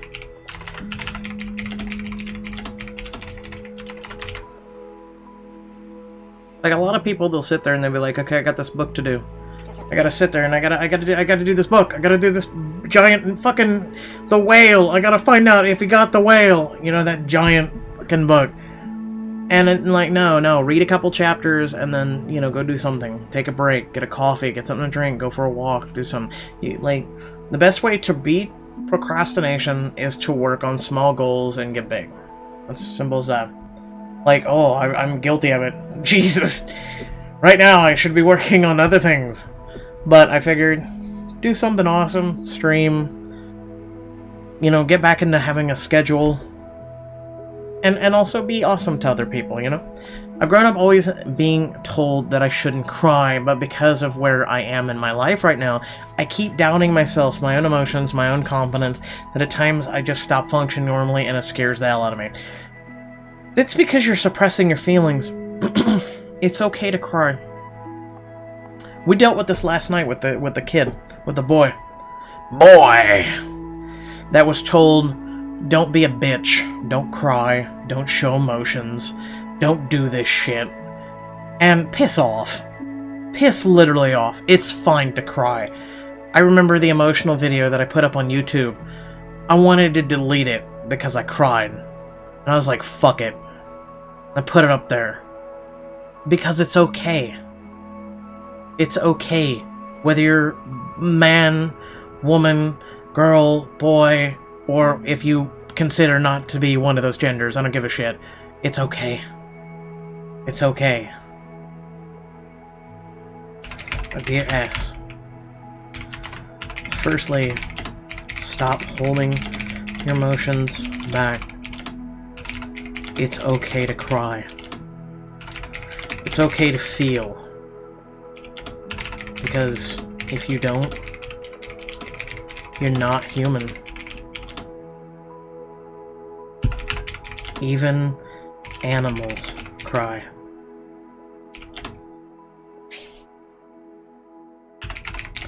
Doubting yourself is natural too.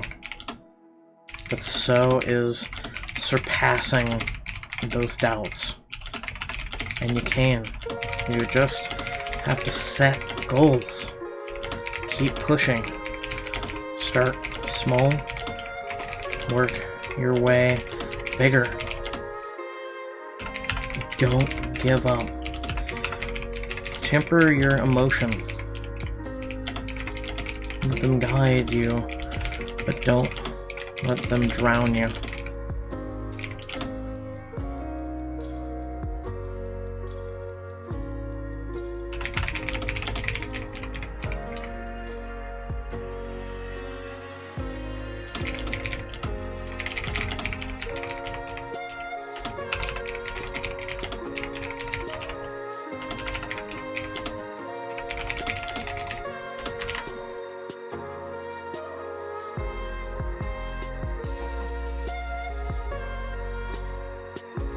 Okay, I feel like my boyfriend is ignoring me.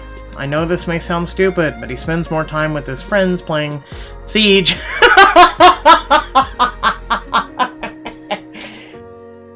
I mean... it's Siege. Oh, no, I'm kidding, but... okay, and this girl. Ah. That's why. So... I got you, Kay. I just get jealous and it feels me. Or meh. Okay? Dear Kay. Sounds like your boy needs to prioritize or he'll lose someone who's awesome and cares about it. You could try playing with him. Have it be a couples bonding where he plays with you, teaches you, etc. If he doesn't want that and continues the distance, you may need to find someone more who's willing to care about bonding with you. Not Siege. I mean, like, I hate to put it this way, but, I mean, okay, so I've gave her a solution, which is, go to your boy, say, you know what, teach me how to play Siege. Okay? Teach me how to Dougie. Teach me how to Dougie, okay? God, am I seriously doing this right now? If he wants to sit there and be like, yo, you can't do it, or whatnot, if he off-puts you, nah, bitch, bye. Like, you just, like, I would love a fucking girl to come up to me and be like, yo, I know you spend a lot of time doing this or this or this. Oh my god, it would blow my fucking mind if I could get a girlfriend who would be like, yo, can I come over and do some of those voices for your choices or something? I'd be like, please? Maybe it might make me fucking enjoy it a little more, I don't know. But I would love a girl to be like, yo, teach me how to play Siege. Bunny-chan, welcome and thank you very much for subscribing. How are you today? I would love a girl to be like, yo, teach me how to play Siege. I'd be like, bitch, come here! You can sit on my fucking knee, let's do this! Okay? I'll let you sit in the chair. Okay, what you're gonna do is you're gonna plant, okay, the thing against the wall, you're gonna, I would teach a girl to do it. Oh my god, I would die to teach a girl how to play video games. Like this dude. Yes! Your cute whale color made me smile. Yes! Goals! I'm glad I could make you laugh. Listen, okay? Whales are cute. They are. I think we even have one. With this one right there, okay? Little gloob gloob. Okay, little gloob whale. We're sending that one out. You need to find someone who's willing to care about bonding with you. I hope you... Oh, no. I hope... the situation gets fixed. Best wishes in 2020. I mean, I feel like I gave her her solution. Go to him, talk to him. You know, if he's like hanging out with another chick and he's gonna be like, nah, you can't play Siege, you can't handle Siege. Okay. You know what you can't handle? This bitch. Bye. Like... Oh, the game is cute. And I love it. And then I also like just the whole message behind the game. You know, helping one another. And then if you have bad days, you know, getting help from other people. This world needs more of this. Like... Blue polka dot one. Anxiety and depression have left me with no social life at 21, and I don't know how to start changing that. I want to go out and do things, or maybe just have done things. I just don't know where to start. Okay.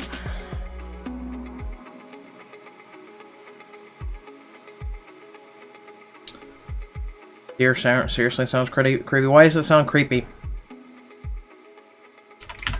Dear S.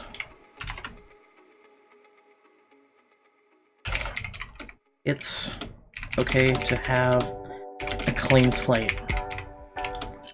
Firstly, work on yourself and caring for yourself. Because no one will want you if you don't accept and love yourself. Make that your first goal of 2020. Next, start small. Go meet people who have the same hobbies, interests, goals, etc. And work your way bigger. Surround yourself with people who care for you and accept you for you.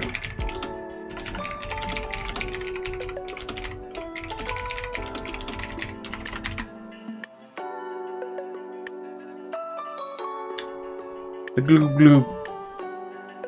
Then the meatball. I ignore the deer for the most part, but it's not that creepy. I feel like whoever made this game, like the deer is the mailman that would come over to Mr. Rogers' house and deliver like good messages or things like that. And like you'd spend like 2 minutes with the deer or the mailman. And then you are Mr. Rogers, you know? I feel like that's about the best way to put it. Like, I'm trying to remember the name of the mailman on Mr. Rogers, but some of my happiest recent memories are tied to certain times of the year. Events in the year have made these memories and times simultaneously sad. I know I'll eventually make new memories, but that's small comfort for the present. Is there a question? Like, it sounds like, okay, you've made a statement. You know that, you know, it'll get better, but it's a small comfort for the present. Like, this one's a tough one. How do I deal with this one? Because it's true. I mean, well, for instance, here comes May. I hate May.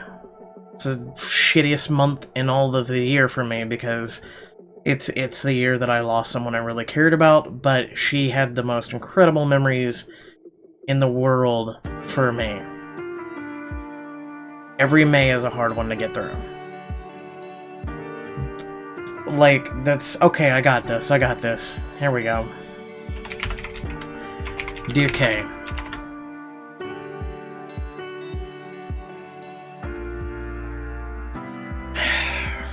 Those memories are what make us who we are. Cherish them. The good and the bad. But aim to make more memories. That's literally what living is all about.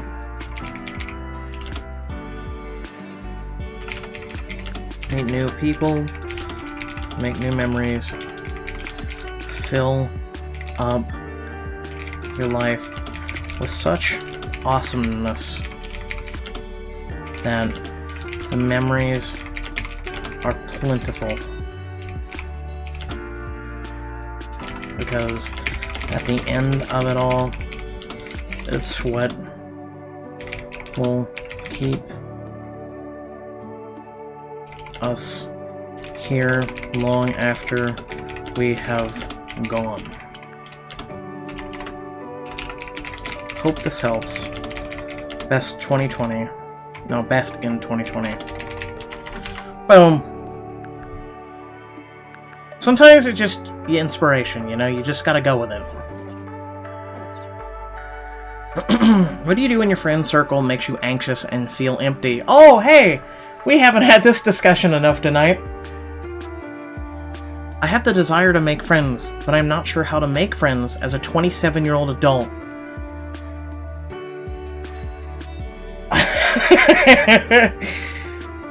That's a complaint I hear anywhere from a 12-year-old to a 50-year-old. Like, everyone feels like, oh, I don't know how to make friends. It's like, you just fucking do. You walk up to the chick at the Kroger checkout and you're like, yo, I like your hair.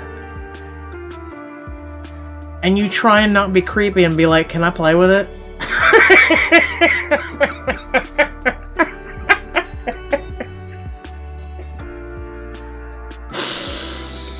And just be like, you want to be friends? Okay? Like, it's that easy. It's just that easy. If she looks at you and be like, I'm calling security, just be like, alright. I just wanted to say hi, okay? Dear A.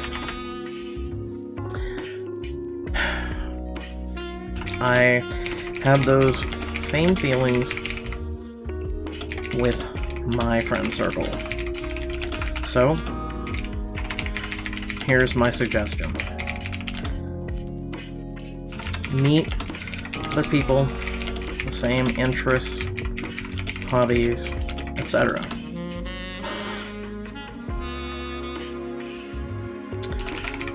Plenty of ways for anyone to make friends. Just gotta try. And that's the easiest way to do it. Those things you're into. Like games. Get an online group. Game with them. Maybe meet up.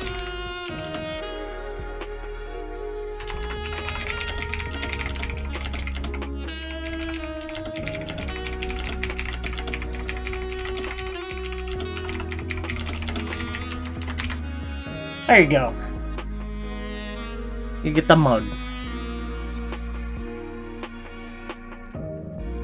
I'm a garbage person. Oh boy. Well, I lead men on with my relentless flirting. My fiance knows I'm flirty, but doesn't know the extent I go. I don't know why I do it. I have no excuse. My man is kind and treats me very well. He honestly deserves someone better.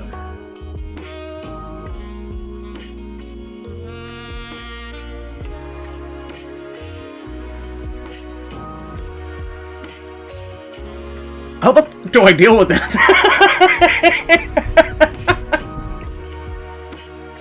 Okay, man. Oh.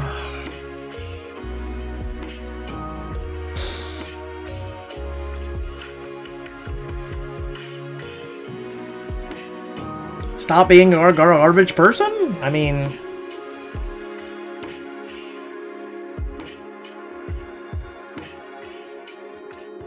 Like, you're shallow. You know your guy is good to you. He treats you right. He's kind. Sounds like a really good catch. And you know you're a garbage person. It sounds like you just want to keep dipping your toe in the pool. And then being pulled into the pool and you know, having sex and then get out of the pool. Like...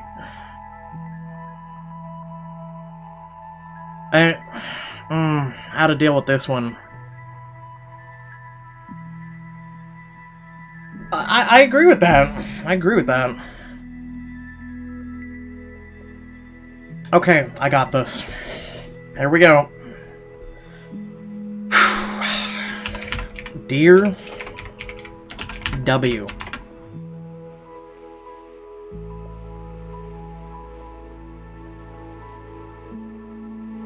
Like, flirting is great.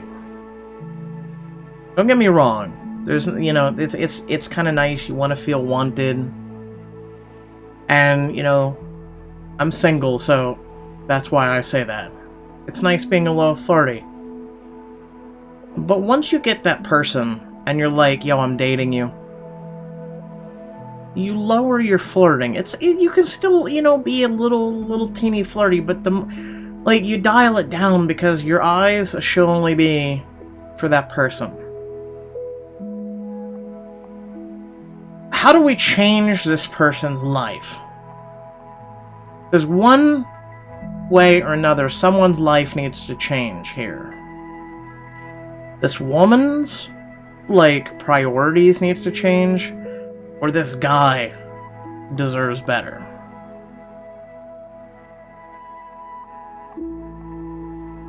I want to do both. I think he deserves better, but I want her to treat him better.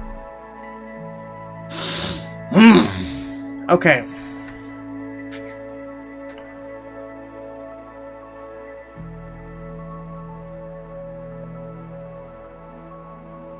Like, I know why she does it. Flirting is nice. It's nice because you're most likely it's being reciprocated. It's making you feel like, ooh, yeah, someone wants me. Like, but you got a guy that wants you. You're an idiot. Alright. Oh, how to do this one. You know, we're gonna be blunt. First step is acknowledgement.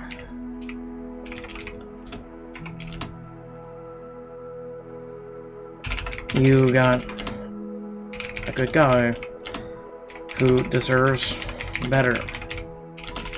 You said it yourself. So are you going to be better to him and for him? Or do you let him go? Because it sounds like you like the flirting more than you care, than you like him. So either change your ways, talk to him about it and the extent,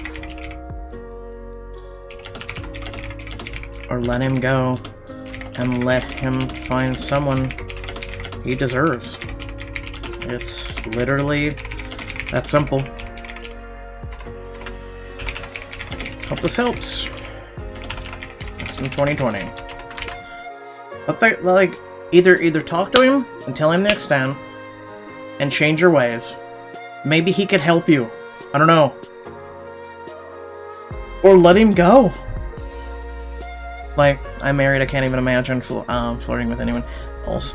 I know my hubby would get so upset. Yeah, exactly. And the thing is I've met women who are... Like, I know one who is married, and her husband's completely fine. He's like, yo, it's okay, because he doesn't work fully, and he accepts it. He accepts that, you know, she may go find someone else who can please her in certain ways. Okay. But at least he acknowledges his shortcomings, and she's married to him and everything, and at the end of the day, she comes home to him. But if you have nothing wrong, and you feel the need to cheat or do all this shit, let the person go. Like, either change, or let the person go. Like, she's willingly saying, my man is kind, he treats me well, he honestly deserves someone better. So either become someone who's better, or let him find better. Because you're innately hurting him by doing it. That's all you're doing. Well, it's like me. So I'm single, and I've had a rule.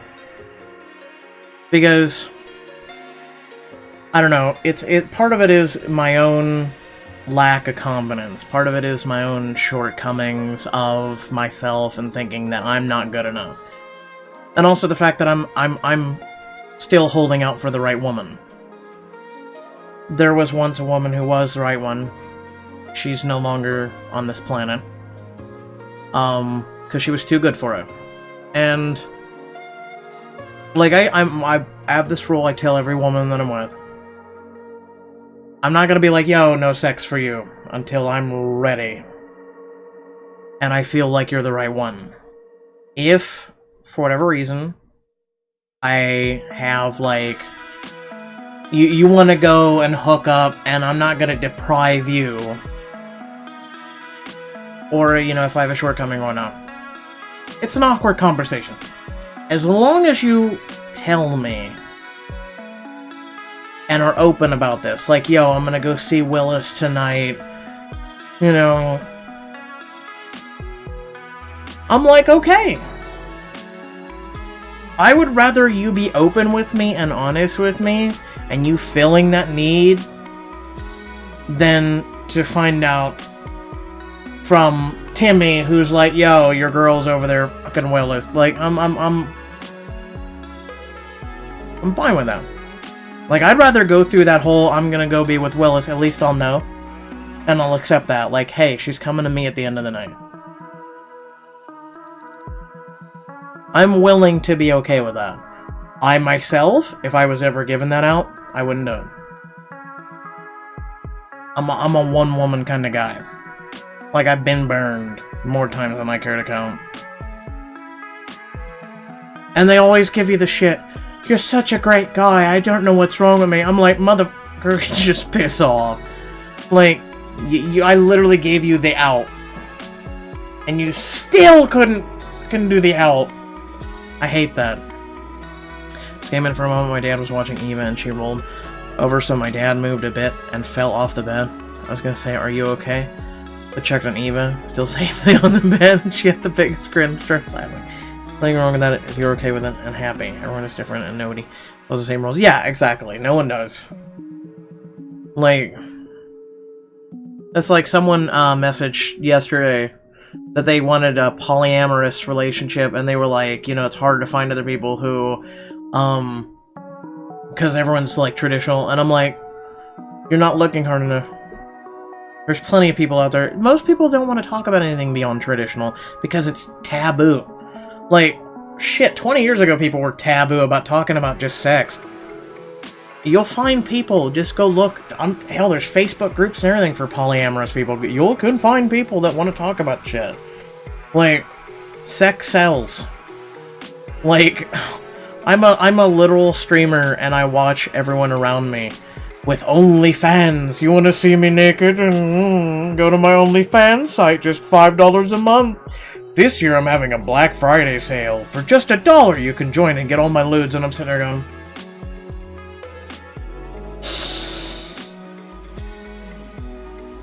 I'm gonna do butt twerking for $1. Just join my OnlyFans. It's $1.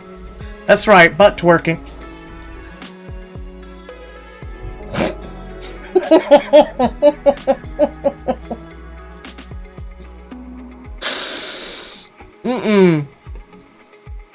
There will be no lewds, just butt twerking, okay? Just look, okay? My butt. No hands, ma, okay? My butt got some muscle, okay? That's right, join my OnlyFans, just $1. Screw this Black Friday shit, okay? You can watch me twerk while streaming. In clothing.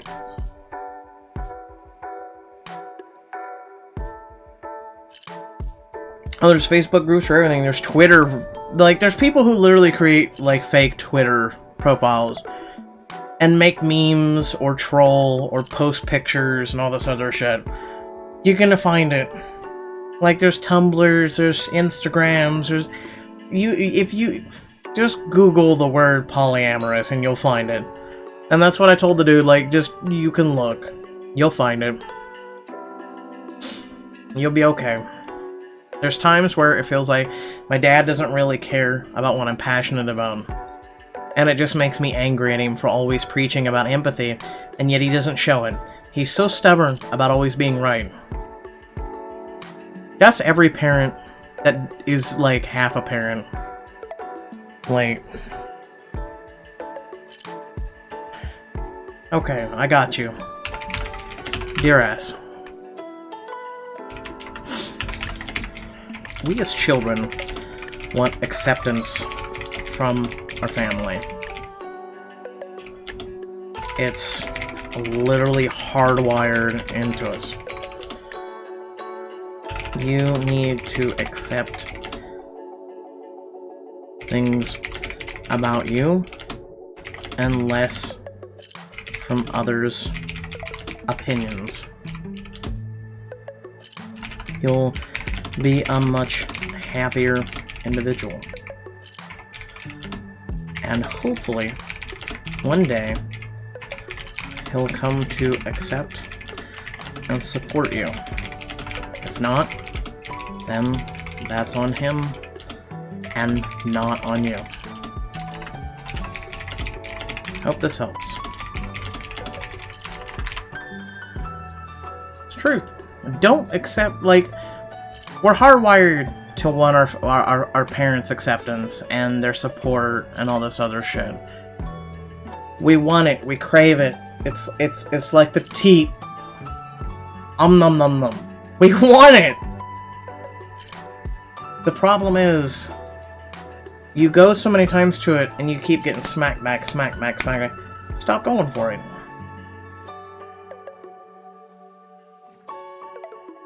Like, you'll be happier. I haven't wanted anyone else's acceptance for a very long time. We're graduating this year in May-ish in design, and I'm scared.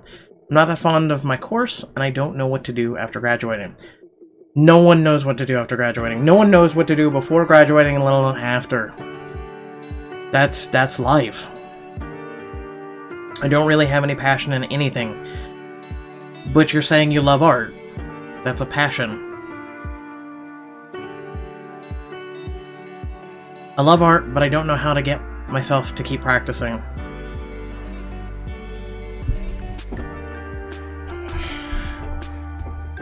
Okay.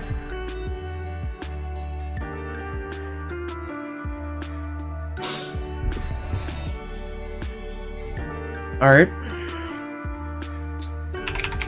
Some of these I wish I could just hit the next button. Just hit the next button, and I can't do it. That's part of life, is not knowing what comes next. That's the adventure, the journey of it all. You take risks. And you either fall or find yourself victorious.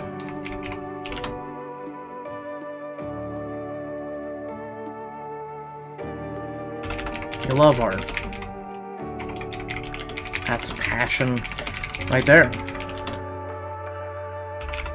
Maybe go soul searching. Go look at others' art Play around with it. Experiment. Try new things.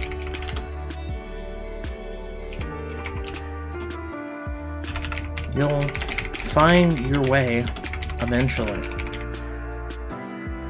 Again, enjoy the journey.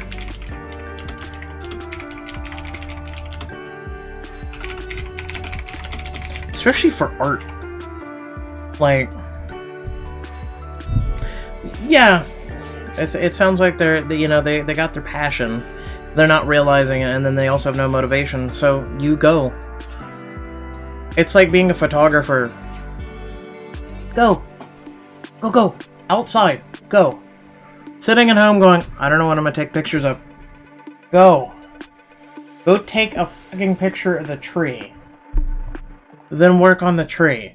Then work on taking a walk. Go for a drive. Go to a park. Go on a bike ride. Go do something like that. Like, photographers all the time, I'll hear it. I don't know what to do. Go. Like, it's like writers. I have writer's block. Go for a walk. Go for a bike ride. Go outside. Freshen up. Go explore some things. Get your mind going. This thing is when a lot of people don't realize, I think that's one of the reasons why everyone's so fucking depressed anymore. Like, is there an ultimate goal in this game? Yes, the ultimate goal is helping people.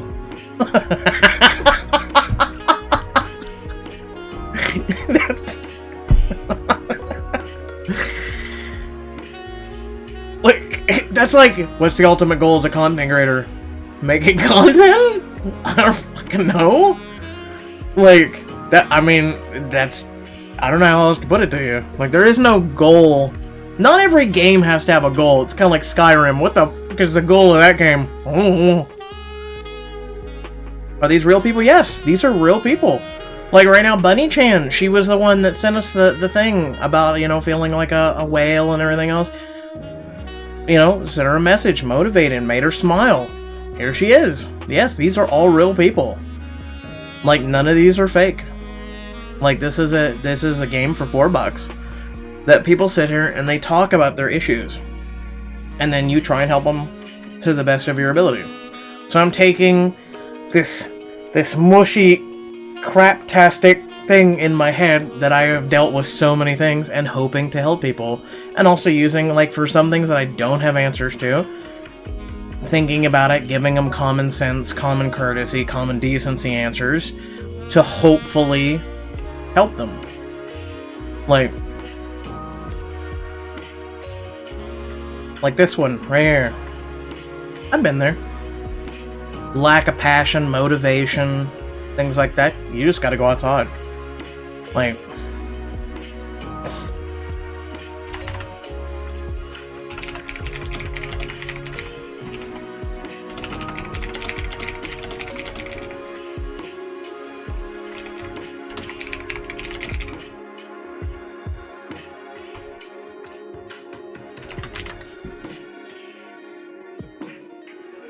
and then, hold on. Hopefully the next one's not. Okay, you're fine. Wait. See, this is the shitty part, because if you hit back to see if people responded to you, you'll lose this message. My 6th year in university and I still haven't graduated yet. What? How? Did you, like, go for an associate's and then a bachelor's, or what? Like, if you're stuck and you haven't graduated because you keep failing for fucking 2 extra years... What? This one's confusing. I thought about switching to a different program, but got rejected because of my average was too low. I decided to keep going until I either graduate or get kicked out.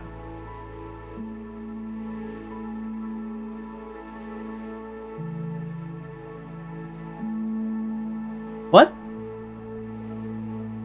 Wow. This is someone who... wow. What? This is someone who has potential that they are squandering. Who is paying for your university? This is probably someone who has like a rich parent and they're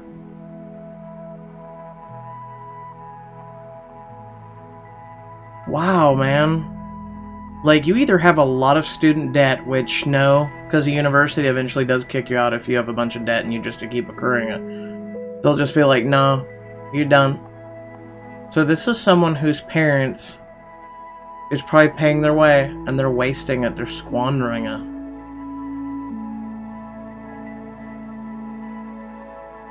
Man.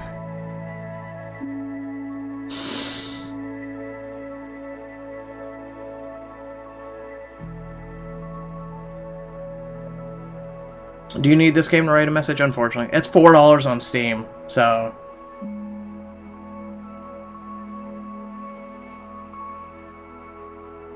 Like, I like the game because it's a way of helping people. And hopefully, people get, you know, they're like, wow, thank you for the help. And, or whatnot. And then, you know, it's kind of like the person that popped into our Discord, it's kind of like Bunny, you know.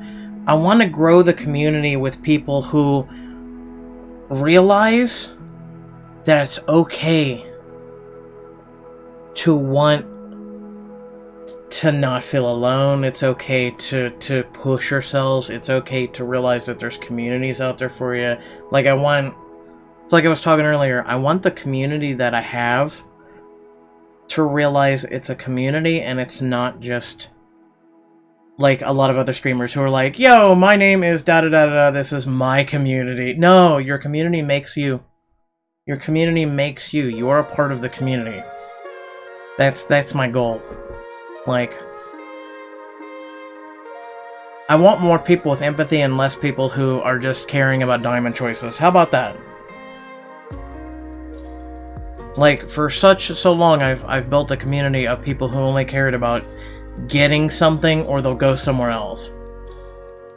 It's like, not how the world's supposed to work, but okay. Like, for so long that's been happening.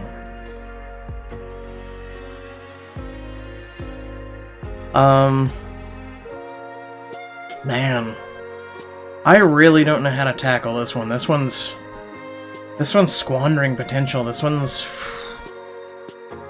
I wish you could write more than the one page. Here we go. Dear T. Why?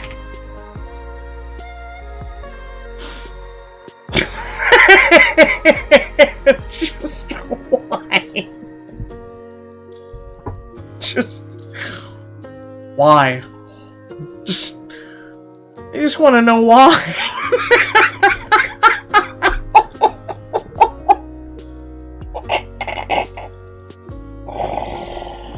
Oh my god, I want to yell!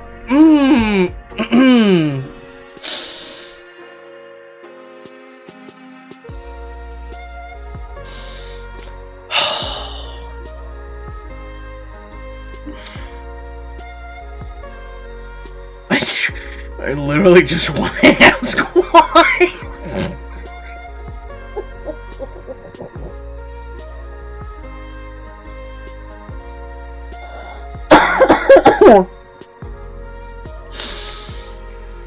Just why? I want you. Oh god. See, shit like this I struggle with. Because it's the thing I hate. It's the thing I hate. It's my pet peeve. It's telling someone not to put their hand on the burner 40 times and they do it 41. And you just get to the point where it's insanity. And this is a person who's done it for 6 years. And it's, I've thought about switching, but I got rejected because I'm not giving a shit. And I haven't graduated because I haven't gave a shit. And I'm thinking about staying here until I either graduate, getting lucky and getting it right, or I get kicked out and wasting all of this potential. Like, You're killing me. I want to sit down with you and know why. I want to literally ask you why. Alright, Thor.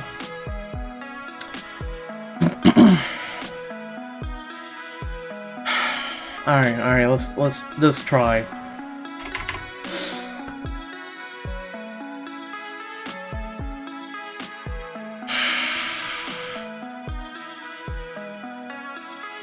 I'm actually gonna do this the Albert Einstein way. Alright.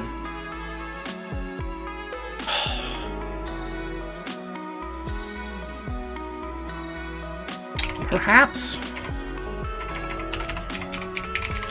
think back to why you started your courses and what you wanted to do. You sound like you are stuck in a loop of insanity. Doing the same thing over and over, expecting a different result. It'll never happen. Literally, the definition of insanity is trying the same thing over and over and over while never get it. You expect a different result. It'll never happen.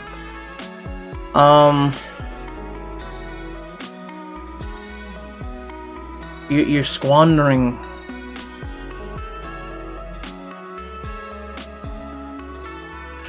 it sounds like you need to renew your vigor for what you started. Or yes, you need to perhaps think of trying something new. Like, you're squandering resources, you're squandering money, you're squandering time.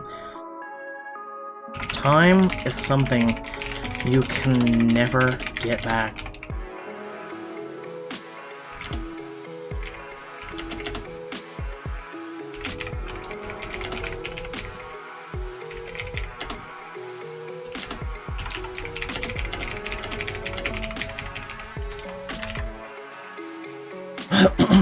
Like, I'm gonna give you the blood because that's how I feel.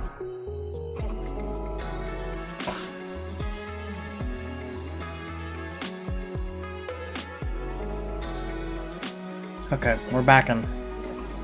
We got 1, 2, 3.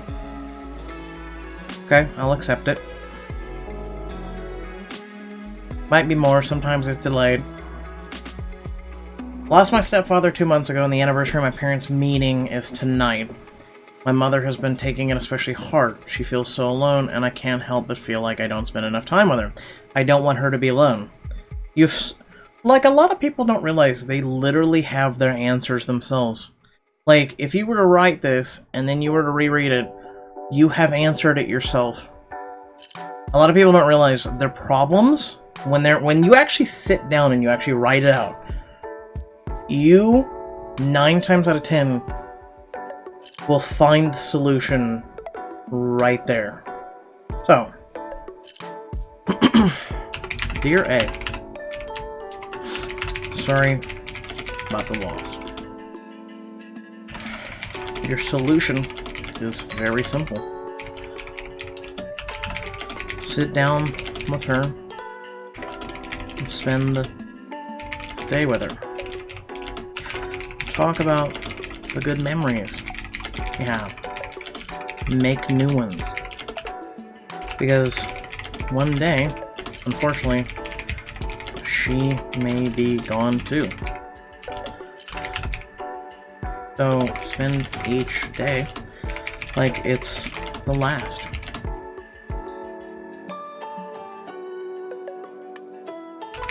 Aim to smile and make her smile. Make laughter. Make good memories. If this helps, that's in 2020. Like, you literally have the answer in your own statement. I don't feel like I spent enough time with her. Don't want her to be alone. Spend time with her. She won't be alone. That's simple. It's like people who are like, I don't have money for a gift for someone. The best gift is spending time with someone. If you can't buy them something, they will cherish the memory of you being there with them more than the $5 coffee you spent. That's why people don't realize you don't have to spend money on streamers. Just being there, being a part of the community, being social, even lurking, greatly supports them when you can't financially do it. People don't understand that. Like, especially now, Twitch has got that new little you earn things for typing and chatting and everything, and you get rewards and the whole 9 yards for it, because it's to encourage you and give back to you by just being there. It's that simple. Or you set up a date, like, at least once a month to catch up and such. Yes. Life gets busy, but it's so important to make time for those you love. Especially nowadays, people are working more and more. So you've got to make those memories count. It's either that, or your childhood, or your child's childhood will just... And then there's no memories, and there's no attachment, and there's no love, and there's just... Oh well, I have a mom. It's like, okay. If you were to suggest someone a song or album you really love, what would it be? Definitely not asking to see the taste of people, of music people have on Earth.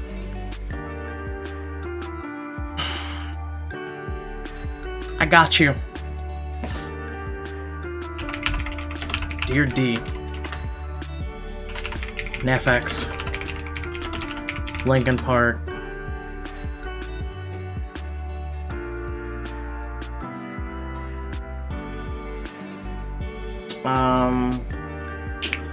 Because I love all types of music. Oh god, what's his name? Oh, Phil Collins.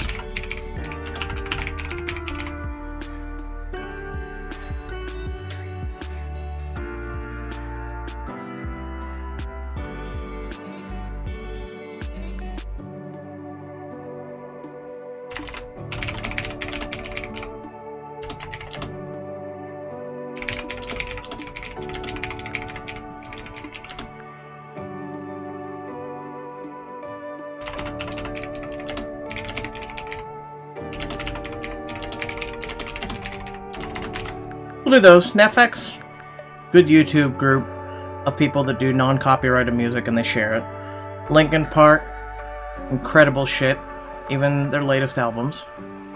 R.I.P. And then Phil Collins. Some good 80s shit, man. Michael Bolton. He had a couple good ones. Bon Jovi, not that big of a fan either. Just a few good ones. Justin Bieber. Oh, here he's got a new record. Oh god, no. No. I don't know what it is with the new age music that they got. It's just not as good. It's just, my god.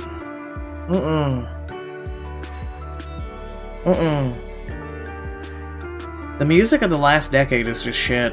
I'd rather listen to some good 80s and not even 90s than I would of the past decade.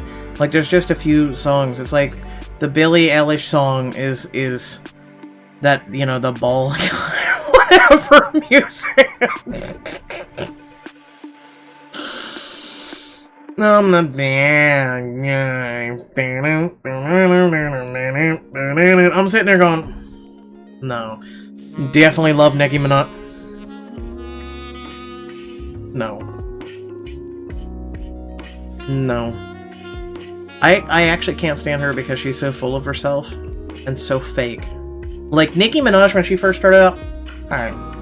And then she went and got body implants and new boobs, and it's like, she's literally Barbie now. And it's like, my anaconda don't want none of that. Like, nah. So many things wrong. So little space. I'll start with the absolute pain of knowing how utterly alone I am. The only thing that makes me cry anymore is realizing how alone I am and how I was the one to push everyone away. Tell me it's okay. No. You're wanting acceptance for pushing everyone away. No. However, I'm going to tell you a solution.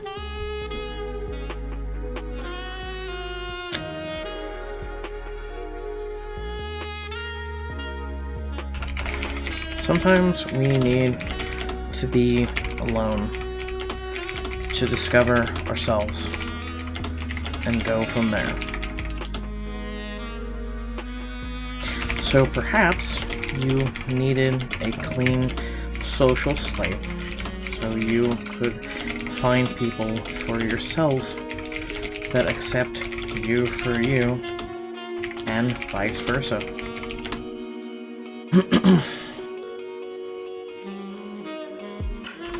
Aim for happy memories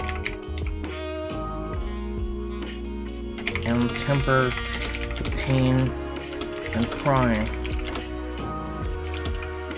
and aim to smile every day and make someone else smile. Yeah, it's not okay to push people away, but they've already have, so the only thing you can do is now that you've got a clean social slate, like, most likely you've damaged those relationships you have with people you pushed away. So to re-enable them back in your life, it's either going to bring more pain to them or it's going to bring more pain to you. So aim to find people that are new.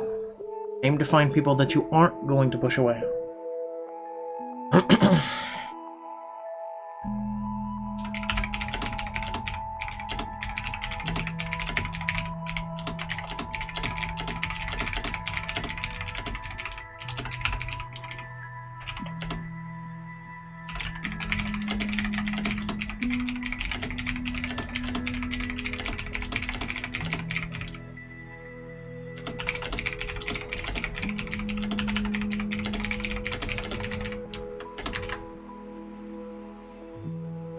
Like, I've done it. I've pushed people away. But then at the same time, I will push them away just from the immediate vicinity. I won't push them away and be like, get the f*** out of my life. Like, I hope to see more Happy New Year. Thank you, Bunny. This will be day 2 of this, and I'd like to do it kind of like at least once a week. And give, people hope, help people. And also, it's a great way of making yourself feel good. Of, getting out there and helping people. I lost myself 6 years ago. Doctor said I'm ill with schizophrenia. I used to be another person. Now I am someone else, and it is hard for me to find myself.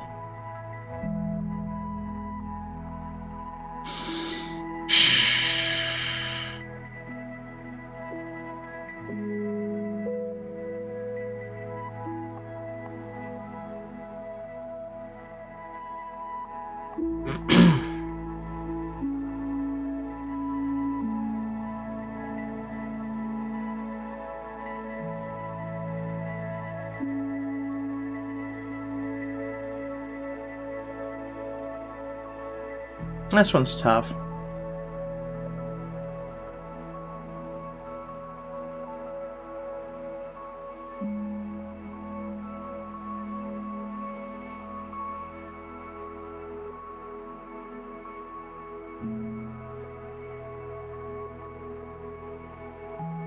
Because I know how they feel.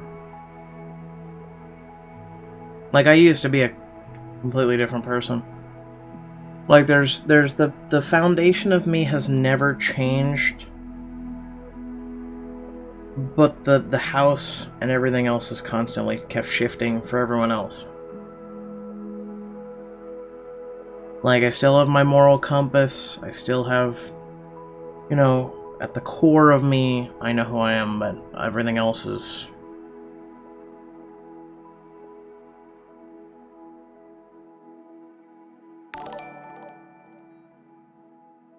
Yay for subbing on YouTube. Okay. Dear D.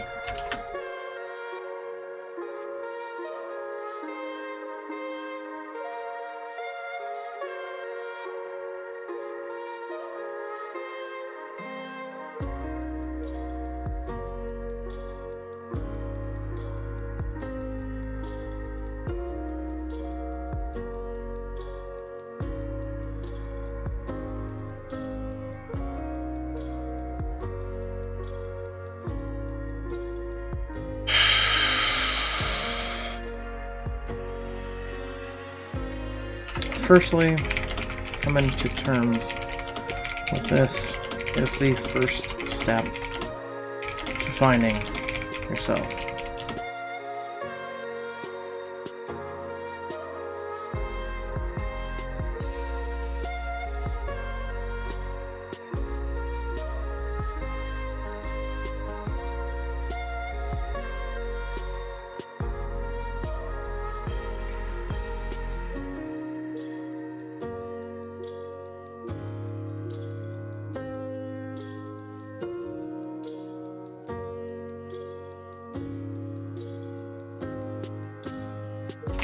Next is realizing that while you lost who you were, it's now a great chance for self-discovery. You may feel this is a curse, but it's a blessing in disguise. Because life is a journey, and you are on a new adventure.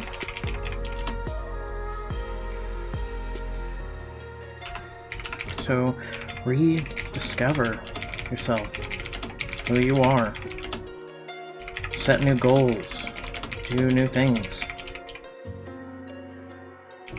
Go find out who this wonderful person it is.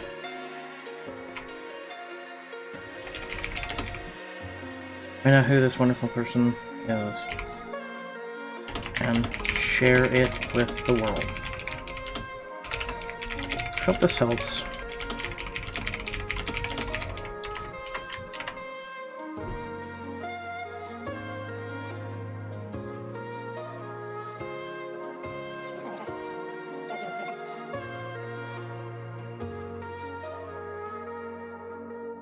What are some mistakes that you don't want to redo?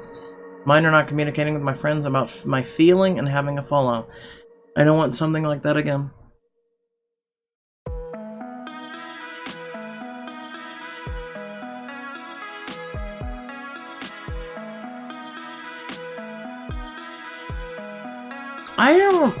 I can honestly say I don't have any mistakes. I have regrets, but are they really regrets? So, like, the regret is giving up my life, taking care of my two special needs brothers. Whereas I could have went to college, I had a bright future ahead of me. And it kills me to know I gave all that up. It kills me to realize I walked away from it. But I did it to protect and save my brothers from a horrific future that they would have had.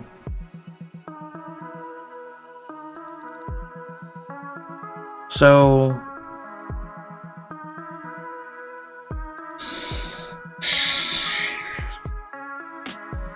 I'm not gonna answer this one. Like, this one's just, it's not really a thing, it's just like them admittance and realizing, like, it's just what did you do? I don't really have a mistake. I can honestly say I don't have a mistake. I can live with that one. If I got anything. I wish there was a new sticker pack. Curse you. Like, I'd honestly pay $1 or $2 for another sticker pack. I'd honestly do it.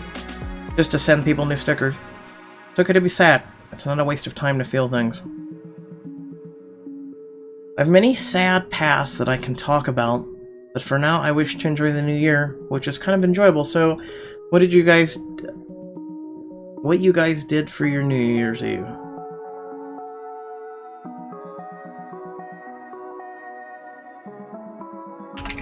Dear P.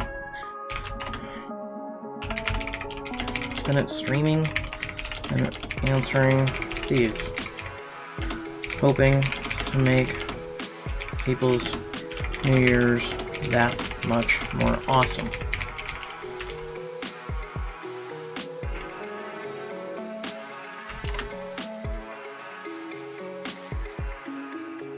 For you, I hope you aim to make new memories, smile each day, and make someone else smile. Be happy. Laugh.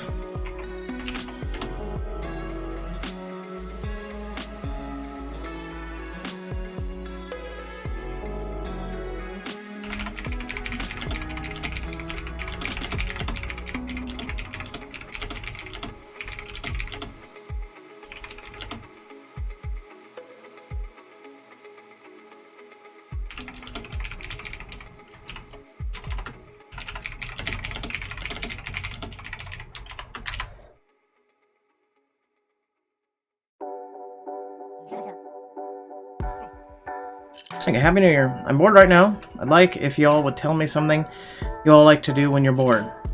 Love, Nirvana. Okay, Nirvana. Dear N. Music. Gaming.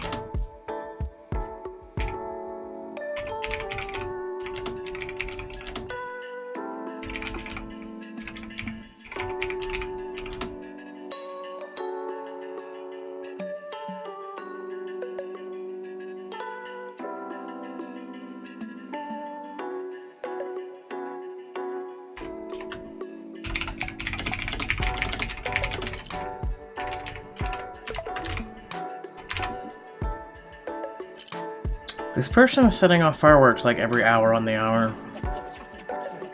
Well, it's not on the hour, but pretty close. I want to go out at night and have a walk in the park to let my inner wolf out. Having to deal with mean people these days annoys him.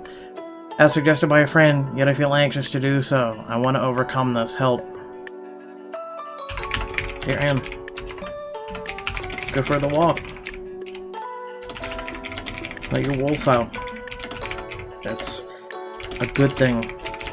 It's healthy. Just be safe.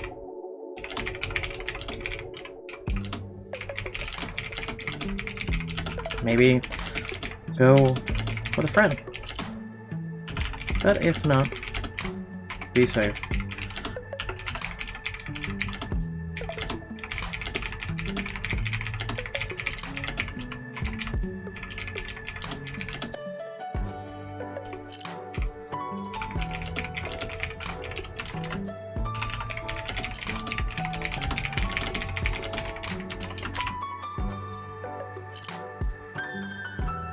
Your sticker, I'm trying to click you, stop it.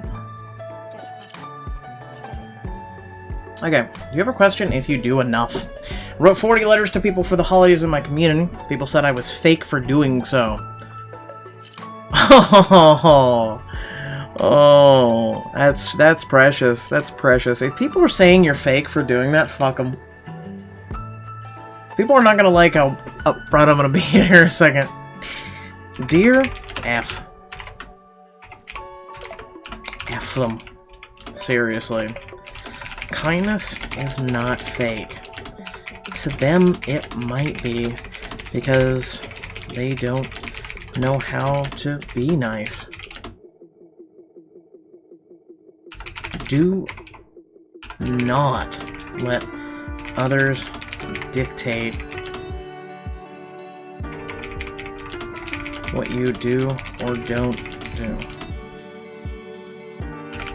I've spent now 10 plus hours on here trying to help people while on stream.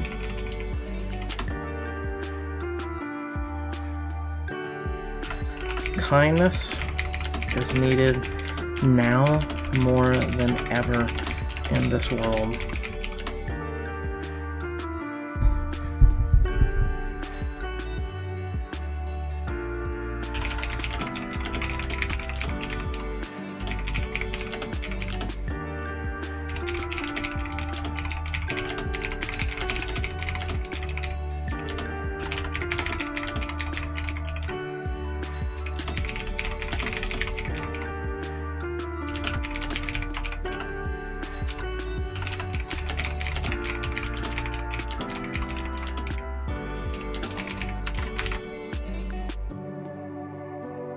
Like, seriously, telling people that they're fake because they're being nice. Kindness is not fake. Like, piss on people that say, kindness is fake. No, it's not. You're fake. Okay? You're fake. Piss off. Anyone that thinks kindness is fake can go f themselves. You can leave. You can leave. I've been accused of it, actually. People were, this one guy, again, back to the gamer group, this is another thing that was thrown at me, and finally I just went off on the guy, you know, that one. He kept saying, oh, you're fake on your streams. I'm like, have you ever stopped and watched my streams? Well, I tuned into one. So how do you know I'm fake or not if you don't even know me? You just seem fake. Oh, okay. Alright, I seem fake. Alright, to make you, what, feel better about yourself? Alright. You can piss right the fuck off is what you can do. I worked on New Year's Eve and won't be celebrating it. I want to be able to hang out with friends and enjoy their company, but they all have other plans or don't want to do anything either. Not all bad, just feeling kind of eh. Alright, I got you. Dear N. Make plans after New Year's. You got a brand new year to do things. And if not, go meet some new people. Make new friends. Make new plans. Go be the social butterfly you wish to be. Surround yourself with people who want to be with you, and vice versa. Hope this helps. Best wishes in 2020. I'm gonna get, I guess I'll still be using best wishes in 2020. But still! Imagine you were writing a letter to yourself. Think of the positive things you would say to yourself. What would you say? No. New Year is coming and I'm hoping to have less lonely year. Believe in myself more and do things for myself. I don't think I'm a bad person, but I read too deeply into things sometimes. I'm working on it, but it does feel hard sometimes. Okay. Dear V. It's hard to change. The journey of life. Start small.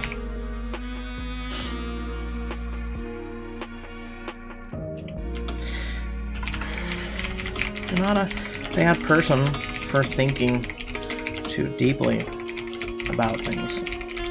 We all do it. Just some don't care to think and just instantly move on. So you are actually a good person for doing it.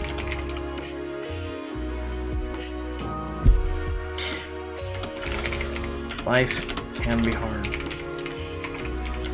but it's rewarding to push through that difficult thing or time and get to the other side.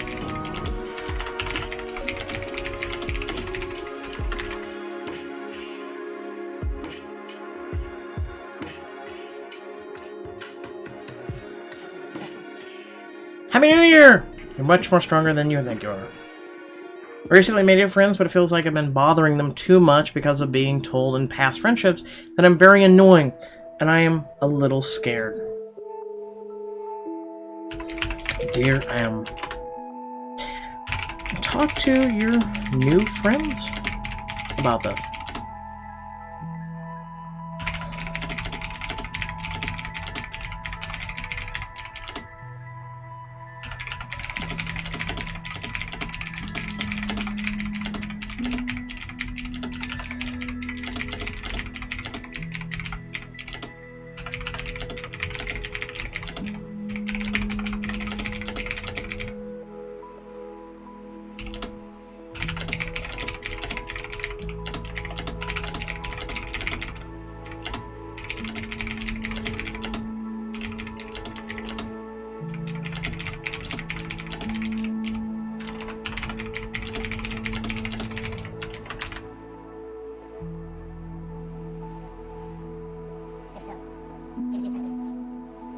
I lost my stepfather 2 months ago, the anniversary of my parents' meeting tonight.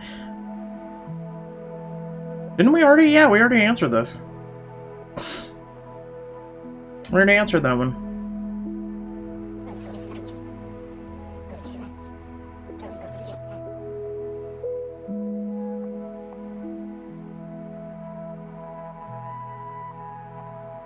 Hey, how's your New Year's? Got any songs that I've been listening to recently? I love to hear them. Also shows, movies you'd recommend. Ooh, I like this one. Dear Z. Shows? Witcher. Mandalorian.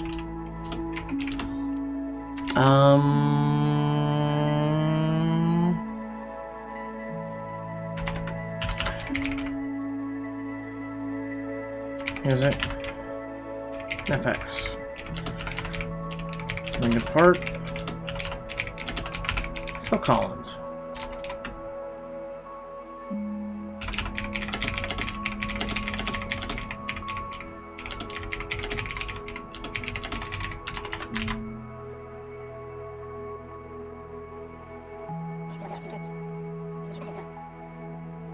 Hope you all have a great New Year. I like the positivity tonight. I do like it. A lot more positive people trying to bring in the new year. I like it. Since New Year's is in a few hours, I'm feeling like I spend time much fun than going out. Most of the time I feel invisible around the people I love. They make jokes as if I was dead. I never saw the daylight. Wow.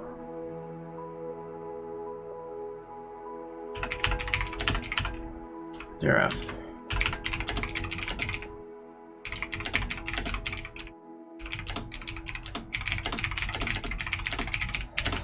My suggestion? Go find new ones. You need to surround yourself with people who accept you for you, and vice versa. This is a very common thing. Find new friends. People who are not going to make jokes about you. You know, people who are not going to make you feel like you're dead and you're miserable and you're a piece of shit and all this other stuff. Find people who will accept you.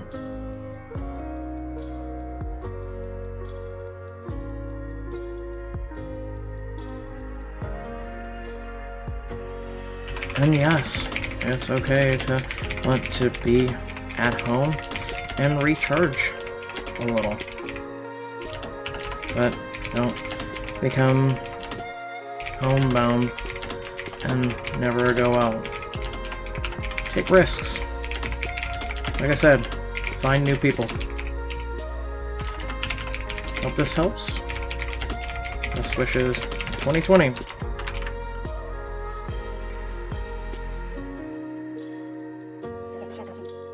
Gotta get away from toxic people. I have a boyfriend of years that I really love and trust, and he loves me the same. I've had exes in the past that have betrayed my trust, so sometimes I get anxious about him losing feelings. It comes and goes. How do you fully trust? You don't.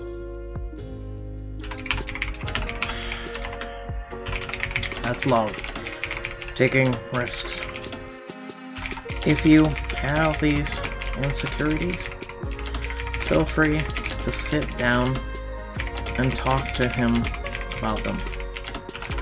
Let him know. and hopefully he makes you feel secure and listens to you.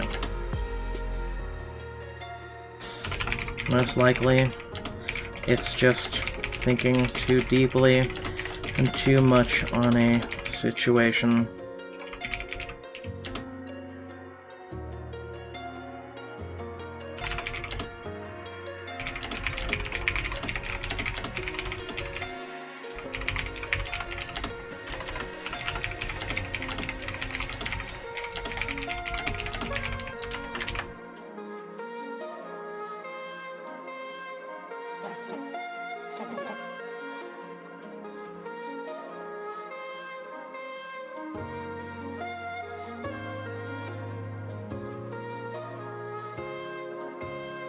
I feel like that one was a good one. The arrival of the new year makes me realize that I have not progressed much in the last 12 months. I want to strive for better things, but I am too judgmental of myself to do so. How do I get over this?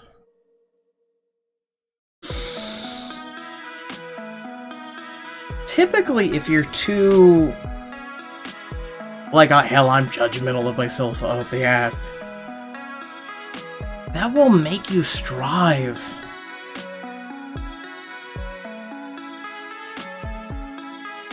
But maybe, I mean, again, people are different, so maybe this person, the fear of judging themselves too harshly keeps them in a standstill from not making progress. Dear S, use that judgmental nature against itself. Don't be afraid of taking risks.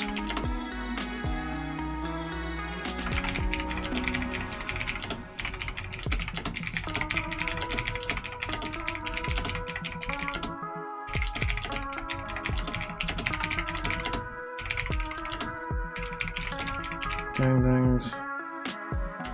And yes, you'll fail. You'll screw up. But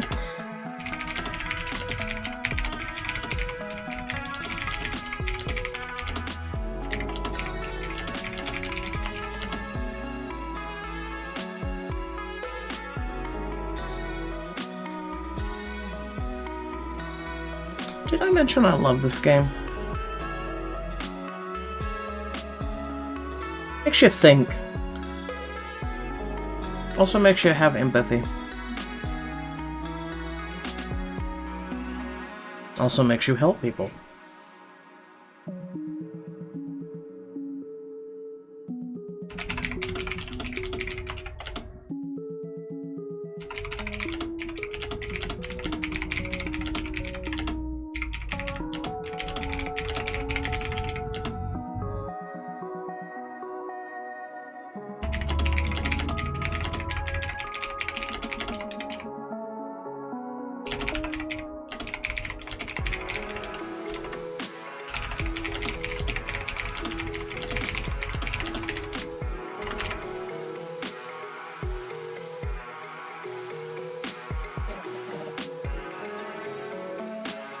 I met the cutest girl I've ever seen at a con the other day, and I wish I had told her. I hope she never feels insecure about her looks. I am a straight girl in a relationship, but I have a crush on her. I follow her on Instagram. She makes me smile. Well, you're a straight girl who has a crush. Makes you, bi? It's okay. It's okay. Dear F. I know how to type, I swear. Dear F. It's cute. Perhaps just tell her.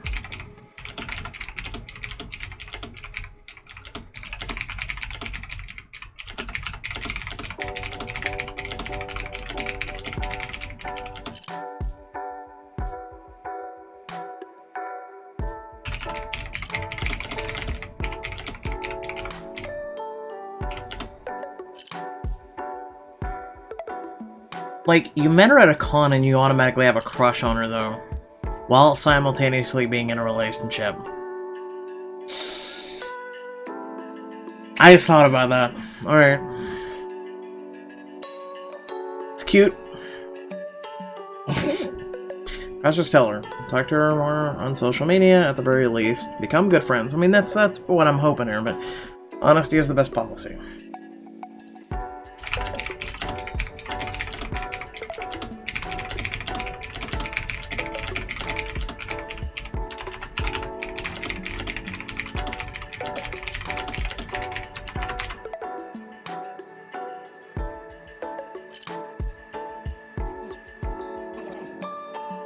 Went on a date with someone yesterday and things were nice, but I'm having second thoughts about whether to take things further or not.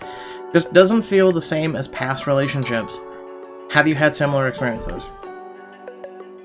You were on one date.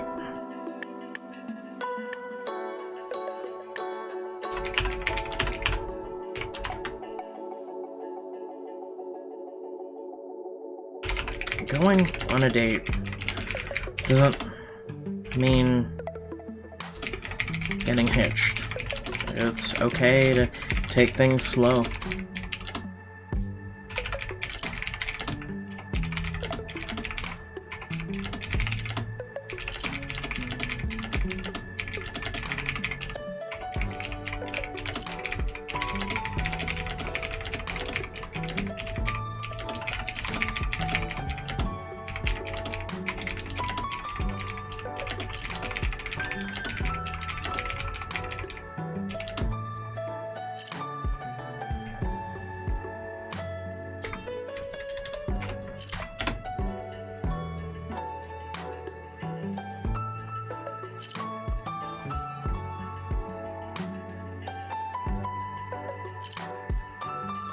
Welcome back.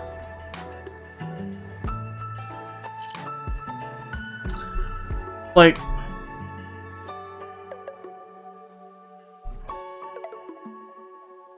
you should never hold a relationship up as a pinnacle and go, okay, your relationship clearly failed. But the relationship doesn't feel like the past one, and it failed. A relationship is a relationship. Everything's gonna be different. It's okay.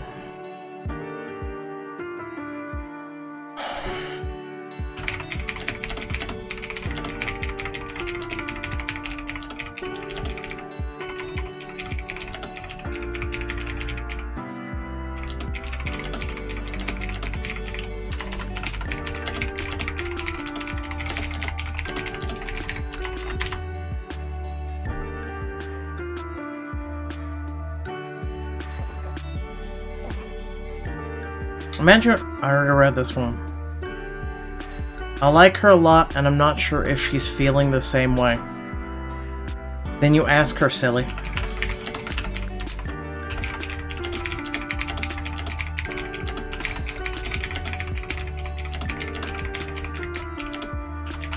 Worst case, she says no. But at least you took the risk and got to know. No, actually, that's not worst case.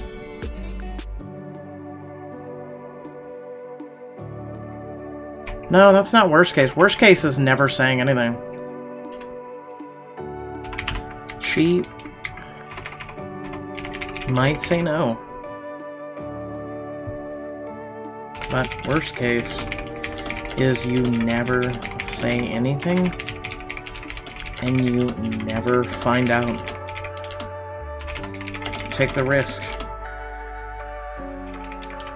You'll thank yourself later for doing so.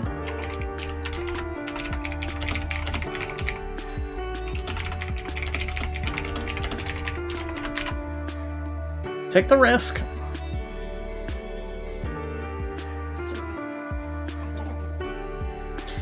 It's the night before my baby's birthday, and I am very vommy and worried I don't feel good in time to celebrate.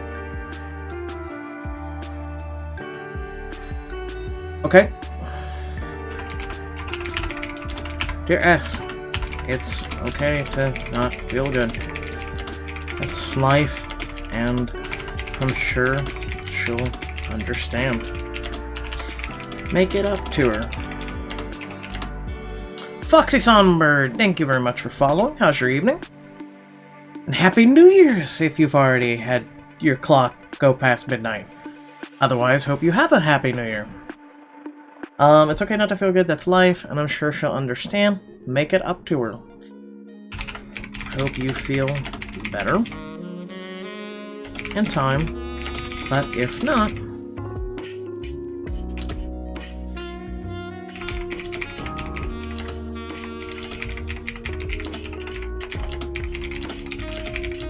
do feel better.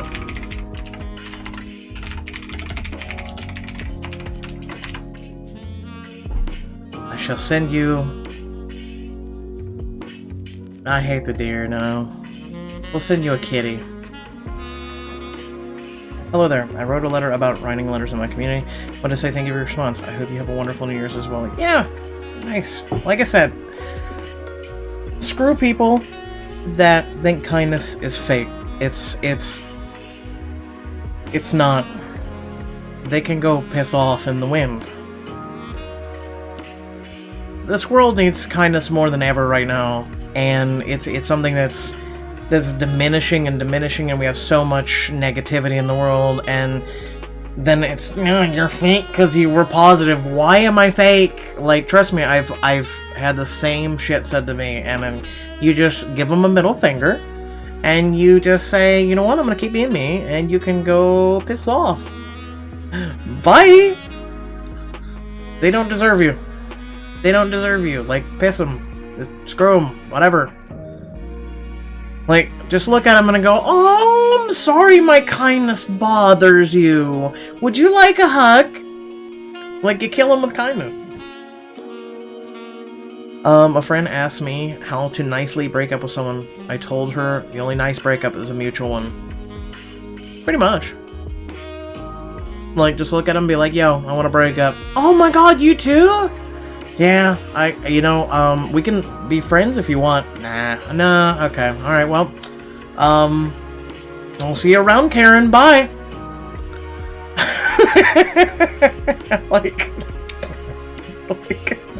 Just, bye! Like, that's about the best ones, is mutual. Share your favorite holiday recipes. I have none. What are some better ways of making friends besides school? I have friends at school, but feel like I can't connect with them. I see them more as people to just talk to make the day pass. Okay. I got you. Dear M. Meet people who share your interests, hobbies, etc. You can find gaming groups or arts and crafts groups. Whatever you are into, most likely someone is too.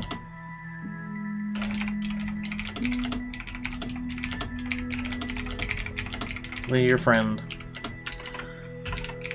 Hope this helps. Best wishes in 2020.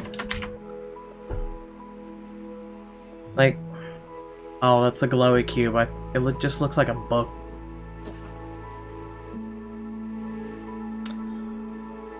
I have a recipe. I mean, I would have done teriyaki salmon, but eh. I have to feel like I did wait to my family, and I feel like I only cause problems and make expenses.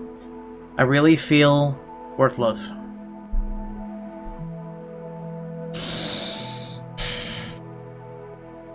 This is another person where I would like to go, why?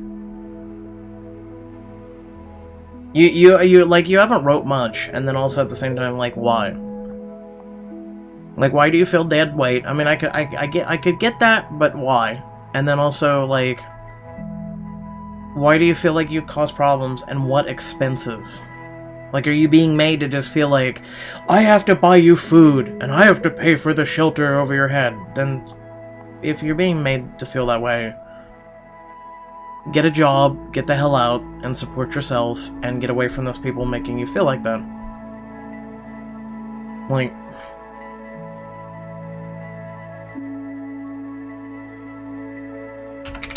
dear G, I'm sorry you are feeling that way. No one should feel like that. And hopefully it's just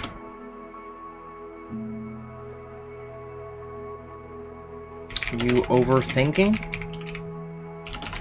but no family someone feel that way, if that's the case.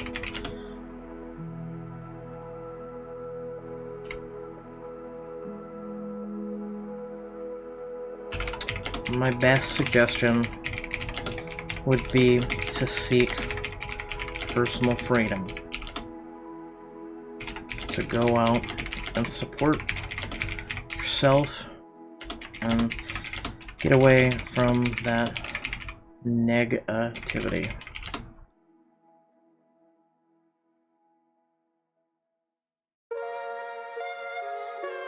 Can I ask for a verbal letter? Really don't have $4 to spare on this game. What do you mean ask for a verbal letter? Like, if you have something to say or question or whatnot, hey, feel free to you know.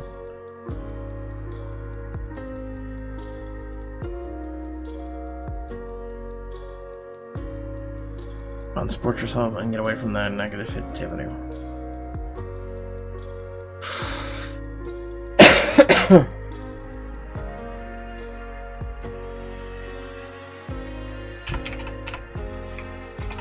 Realize you aren't worthless.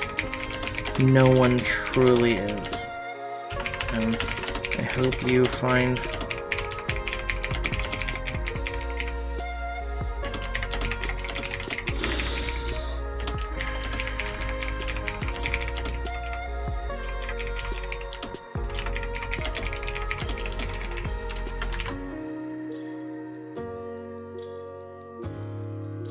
okay, got time for a couple more.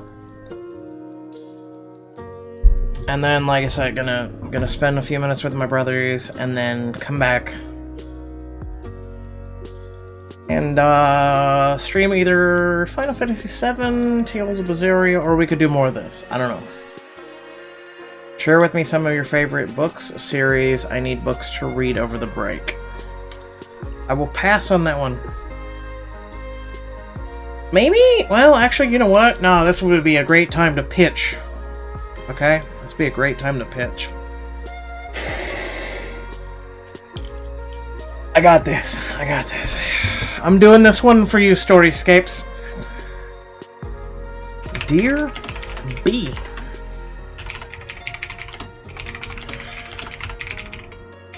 Storyscapes. It's a mobile app that has choices-based stories. Not bad ones. I cover them on my YouTube channel. If you're interested. Hey, plug myself.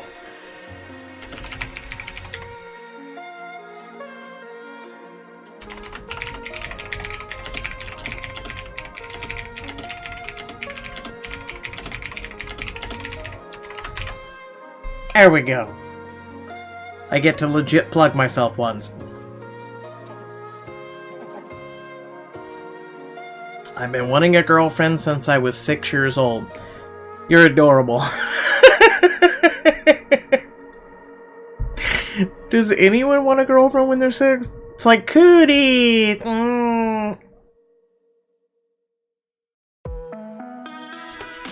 His dad wants me to be a better role model, but I'm going to teach differently than I do. I mean, that's all you can do as a parent is teach, is you know, teach better and be better and aim for your kid to be better than you are. That's all you can really do.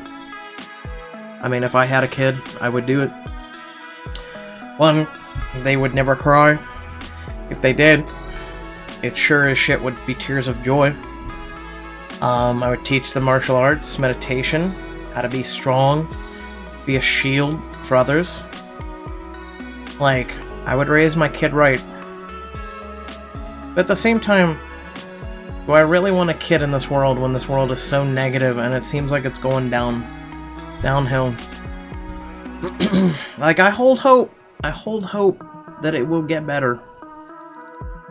But at the same time, just, it's difficult to just want to be optimistic every single day. Especially when you turn on the news and see the stupid crap people are doing. Like, that's one of the reasons why I avoid news anymore. I don't even have a TV in my room. I avoid news unless it's on, like, Twitter when I go to post or read, you know, someone else's feeds or something. I'm like, nah. Too negative. Bring you down. I still don't know how to go about getting one. I know that girlfriends can't be everything you want them to be, but I'm looking for a specific type of girl, but I have no clue where to look. I need advice. I want to talk to this kid. Like, how old are you? You are adorable. This kid's cute. He's cute. He's cute. Dear N. You're cute. But... Hey, Draven, how are you? And you're welcome. You're cute, but... girls aren't everything. I'm gonna treat this, until I know otherwise, I'm gonna treat this like the person's a teenager, since they've been wanting a girlfriend since they were 6. Thank you for following, Draven. Thanks for the reply. Hope you have a wonderful 2020. Hope you have as well. Thank you for following. Love this game. It is awesome. Making people's days. Like, and it's very chill. Girls aren't everything. But if you really want one, be yourself. But like I said, I'm gonna treat this one like it's a teenager, because I feel like this is a teenager.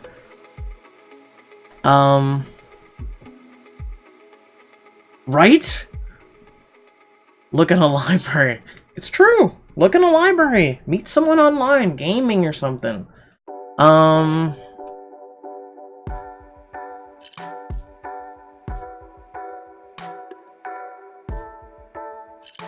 Be yourself. And just keep your eyes open. You'll meet someone when you least expect it. Like gaming, a library, or just, who knows, a grocery store for all you know. You'll meet that right person. Just treat them right. Have a great 2020. I feel like, you know, I'm gonna go answer some more letters. Have a nice stream and you have a good one as well. 90s kids, go look at the commercials from the 90s on YouTube while high. I like this one. No, kids, don't do this. And dig deep. Those are some really good nostalgia trips. I brought back some good things from my past doing that. I mean, that's nice that he found that. I typically don't need to do drugs to go have my trip. But, like, hell, there's some good shit from the 90s. Back when, actually, you know, there would be Mortal Kombat advertisements, and gaming was awesome, and, you know, not a jail cell. Yeah, that's true. I'm worried that my next job won't be as fulfilling as the one I'm leaving. I'm lucky to do work I enjoy and I'm good at, but I know myself well enough to see that I have to be engaged to not screw it up.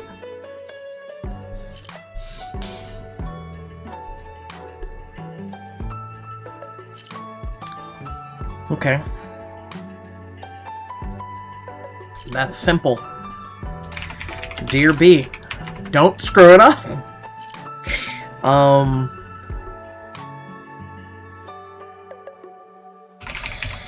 Okay, let's do this fast as possible. Come on. Okay. Without misspelling. That's a realistic worry. But risk taking is a part of life. And the wonderful up and downhill journey of life. Hopefully, everything pans out for you. And it was a risk worth taking.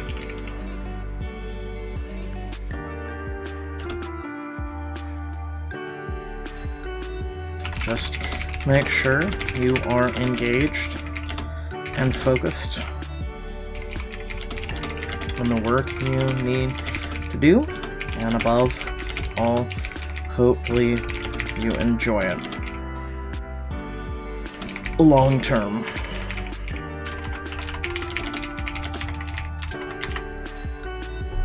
Like, there's some people, like for me, or move on to the next one, I got into gaming.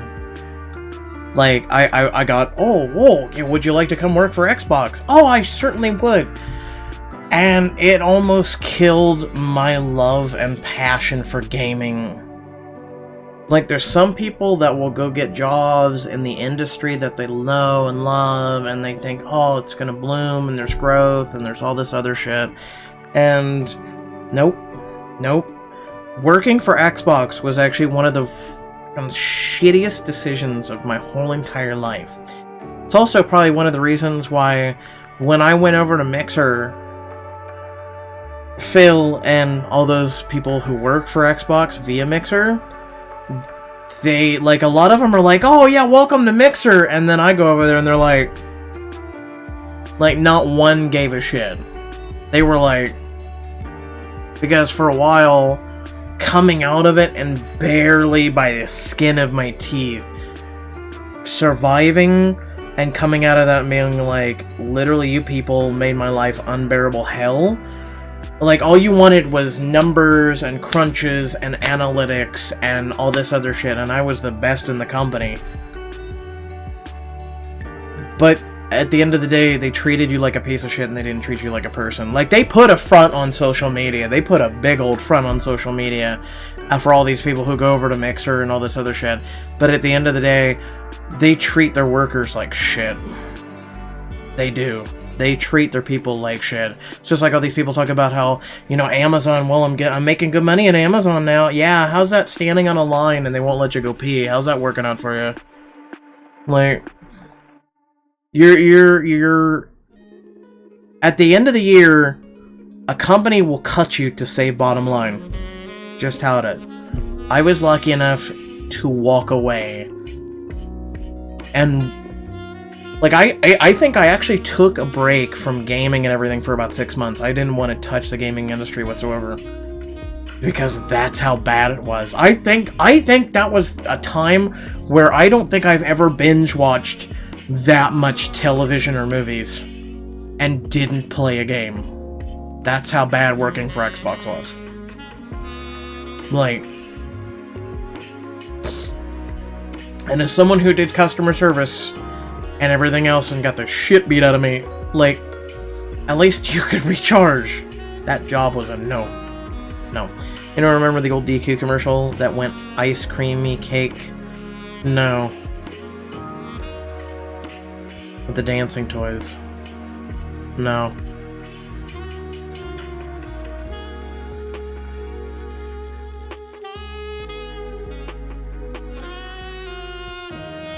No.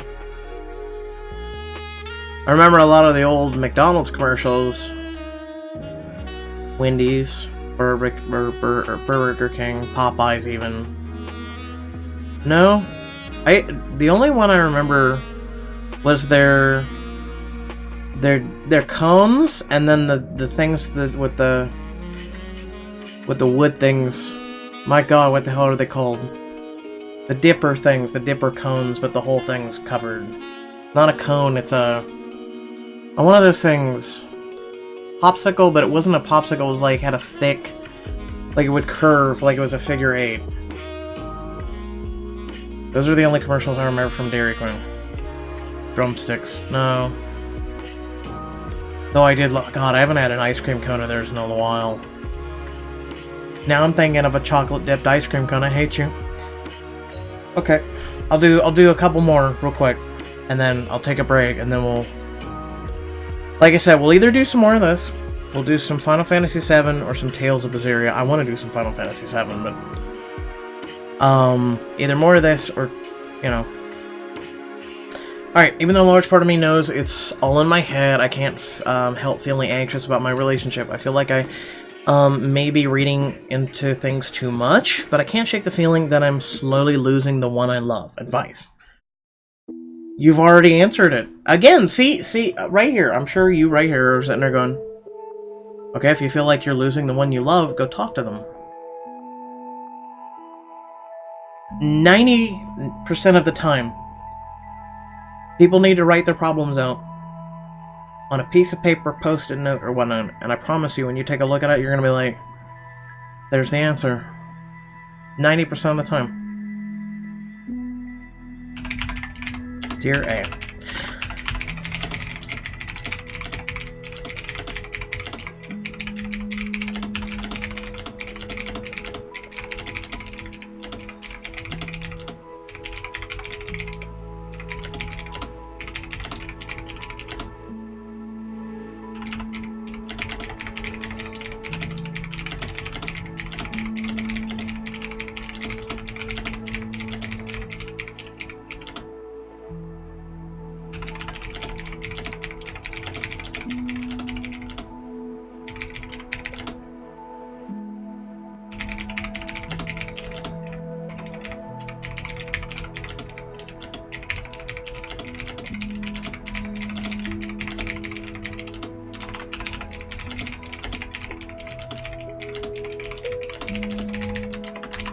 Most likely, they'll go talk to them, and if there is an issue, they'll bring it up.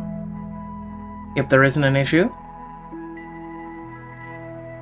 then it's like, okay, I talked to him, thanks for the advice, cool, awesome, I can move on with my life and worry about something else, like this no-fat yogurt or something, I don't know. I've been with my boyfriend for nearly a year now and love him with all my heart. I don't know if it's just a natural attrition, but I feel as though we're growing more distant and it worries me. I'm just being irrational. How do I ground myself?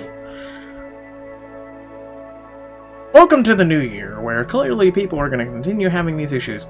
Alright, what do we got for links? Ice cream cake commercial. Hold on, let me take a look at this.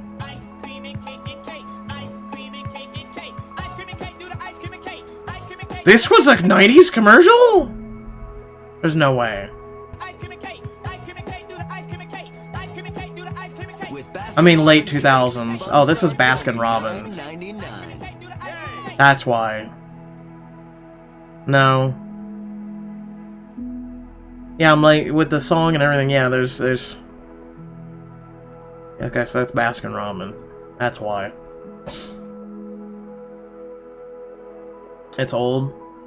I'd say it's probably early 2000s. Because the your peanut butter jelly, your peanut butter jelly, peanut butter, peanut butter. Okay, moving on. Okay. Dear A. Sorry you feel that... Oh my god, I wish there was an automated response for this one. It's the same one as the last one. You know, you're feeling like it's distance, it's worries. Sit down and talk with them, you know? Sorry you feel this way.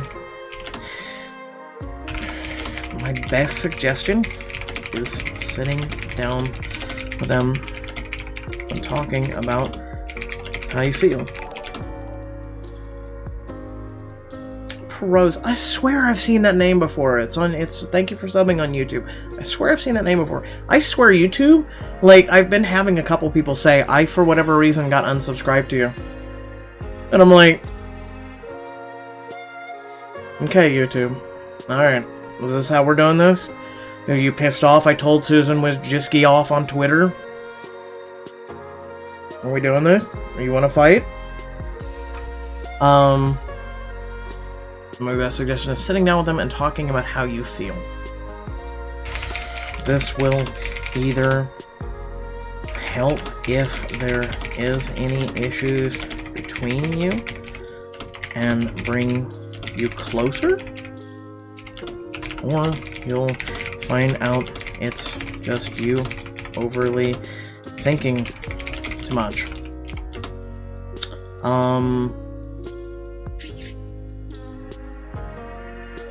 It's not irrational to have these worries. Oh, did you see the clause on Netflix with your brothers? No. No. One, I need to get Netflix, and two, I know they sent me a free membership email. Most of that shit I will watch via other methods. So, I mean, that's probably all I'll end up seeing it. But yeah, with everyone being sick, he's still sick. Tonight, we went into the grocery store, and he was just like, one overheating, and then he starts stomping his foot when he starts getting upset. I was like, well, got time to leave. There was like 1 million people in Kroger's. I was like, no, I'm done. I'm done with this shit. Bye. Like 50 million people wanted to all buy alcohol at the same fucking time, and the line was atrocious, and I'm like, there ain't enough damn self-checkouts, and there ain't enough cash registers. I'm done.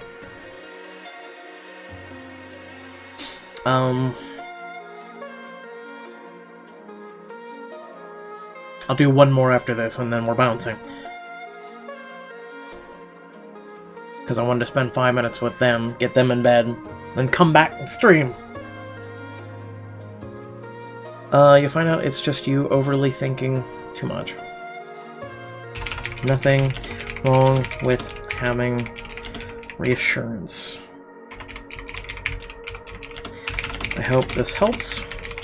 Best of luck in 2020.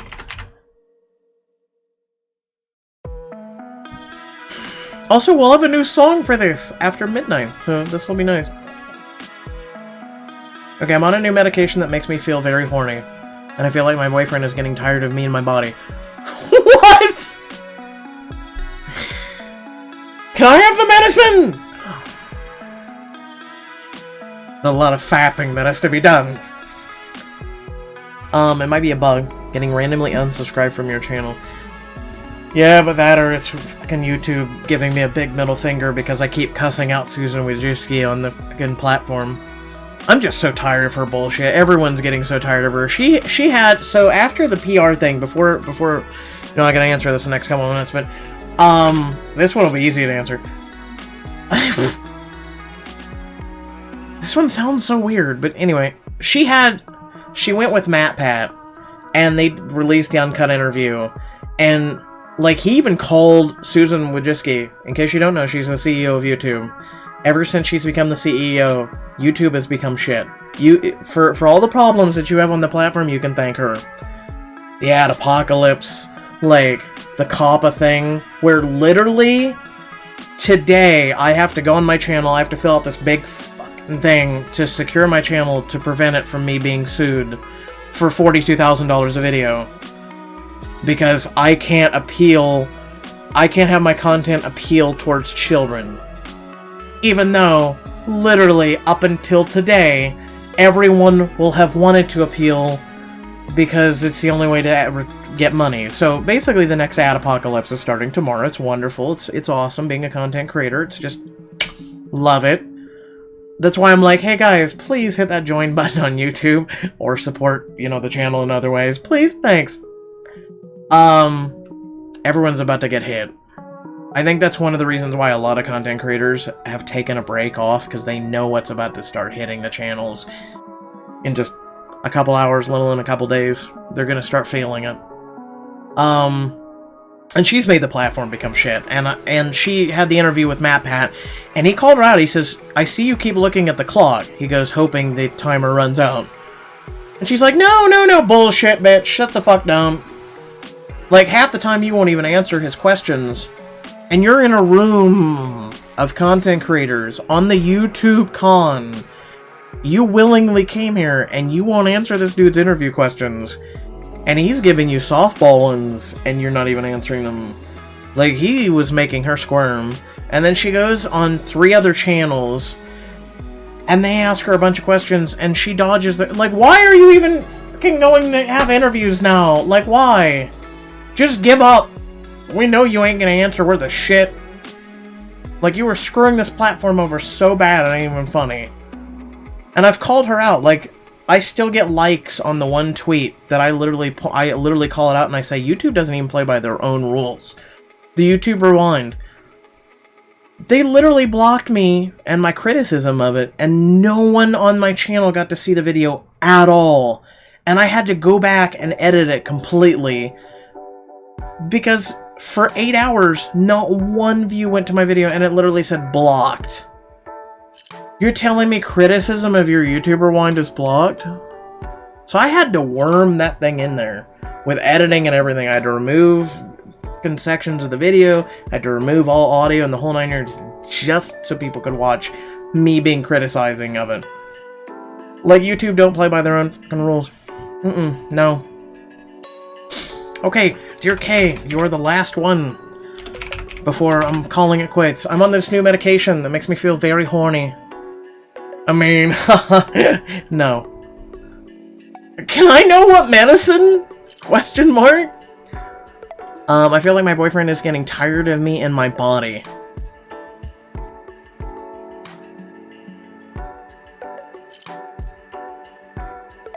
I mean, are you like sex craved and he's to the point where I'm like, there's nothing left in it, man.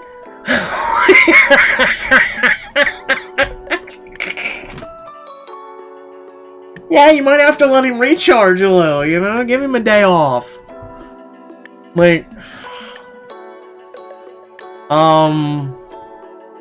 that must be some awesome medicine. As for your boyfriend, try discussing the insecurities you are having with him. That is literally the easiest of routes, and most likely is just you overthinking things. Oh, this helps. Best wishes in 2020. You little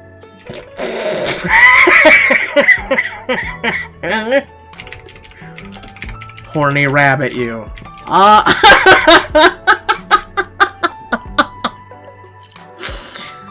Like, what?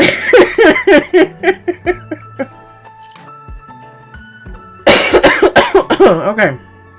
No more. 1, 2, 3. Okay. Like, I think the only thing that goes in your mailbox is literally a developer saying something. I think that's the only thing that goes in your mailbox. Alright. Let's see. Favorite color chain, white, mine, deep purple, red pew with Twitch color. Okay.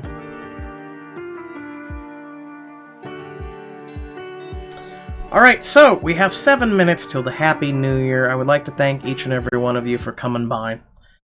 I'm gonna be back and be streaming some more.